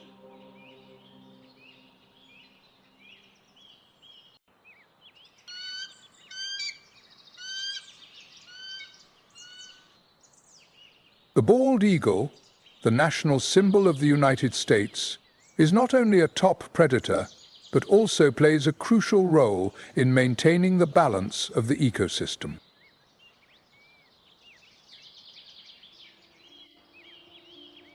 Along the rivers, lakes, and coastlines, bald eagles build their nests, often on tall trees near sources of water.